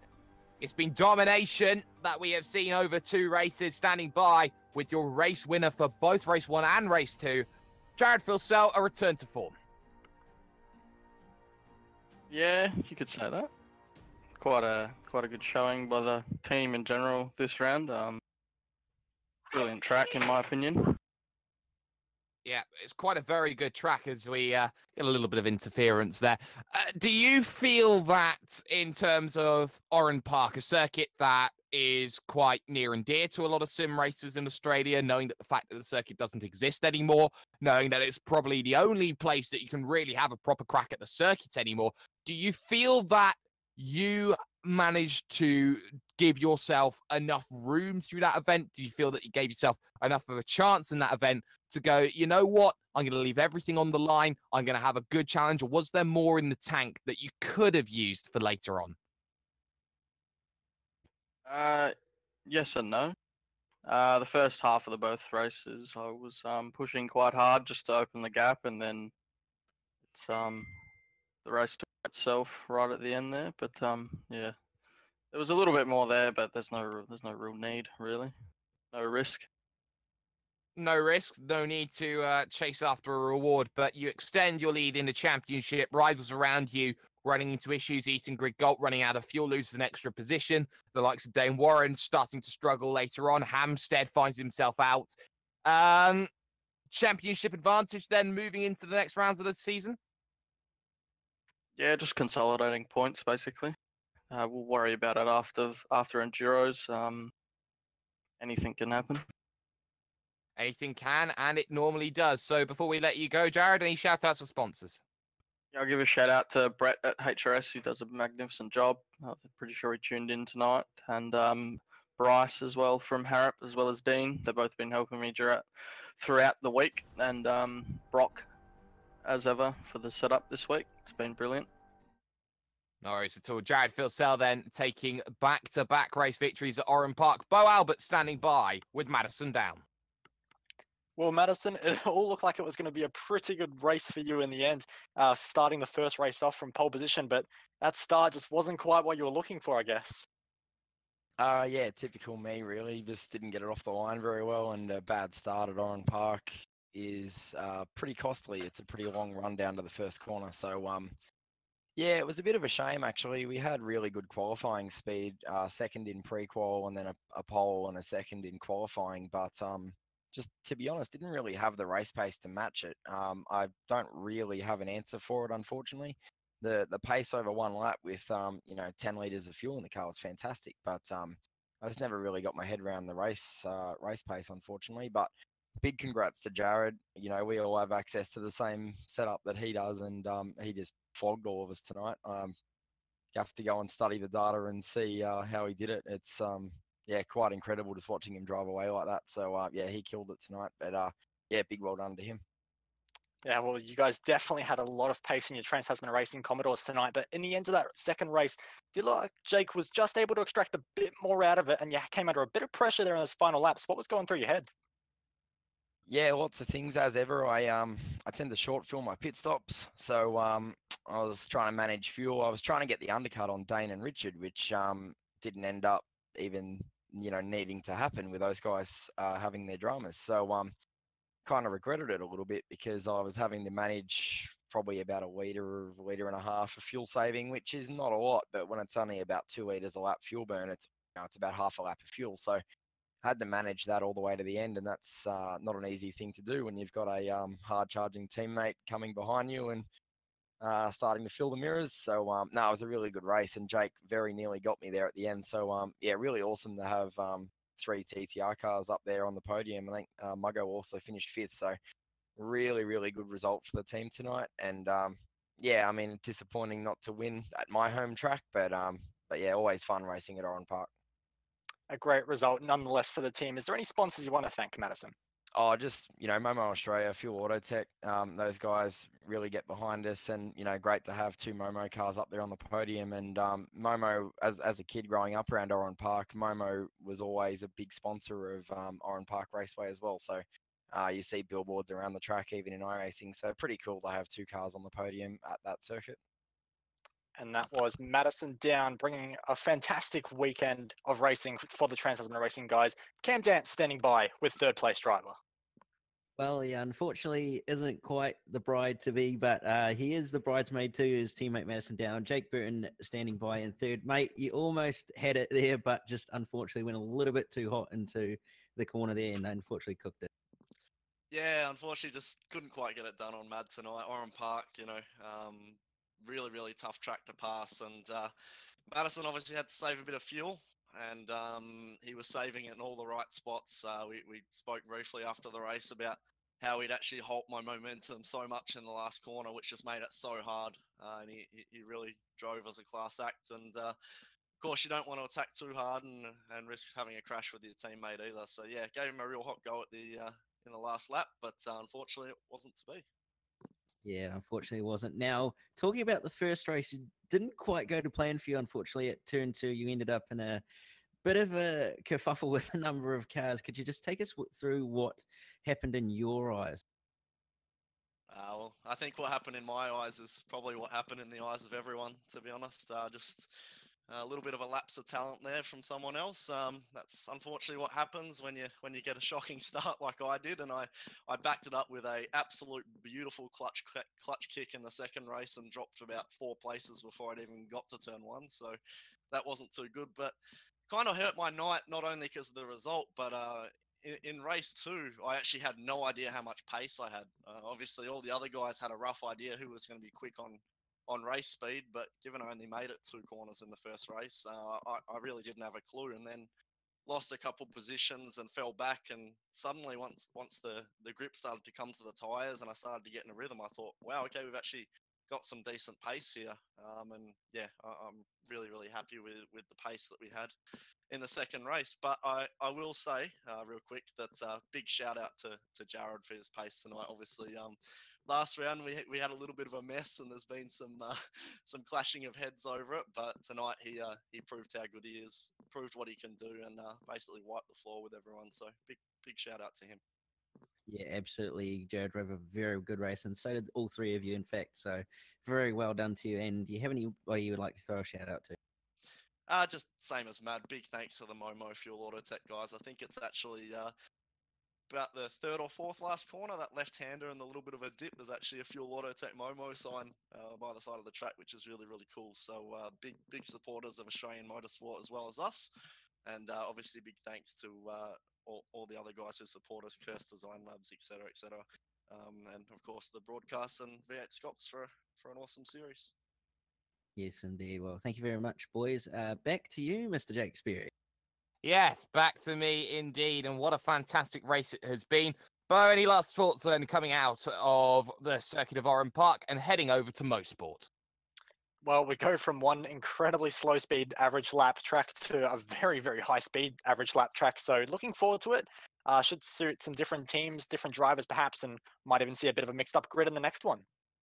We certainly could do. A massive thank you to everyone that gets it done for us, to the likes of Cut Price Racing, likes of Oceanic Sim Racing, and of course, all the rest, West End Mazda, Car Parts, and all of the rest of that, as well as Virtual Racing School that you've been seeing as well. That, however, is time. That, however, is all that we have here on V8s Online. But what a fantastic event it has been. 3 great races, all that will live long in the memory.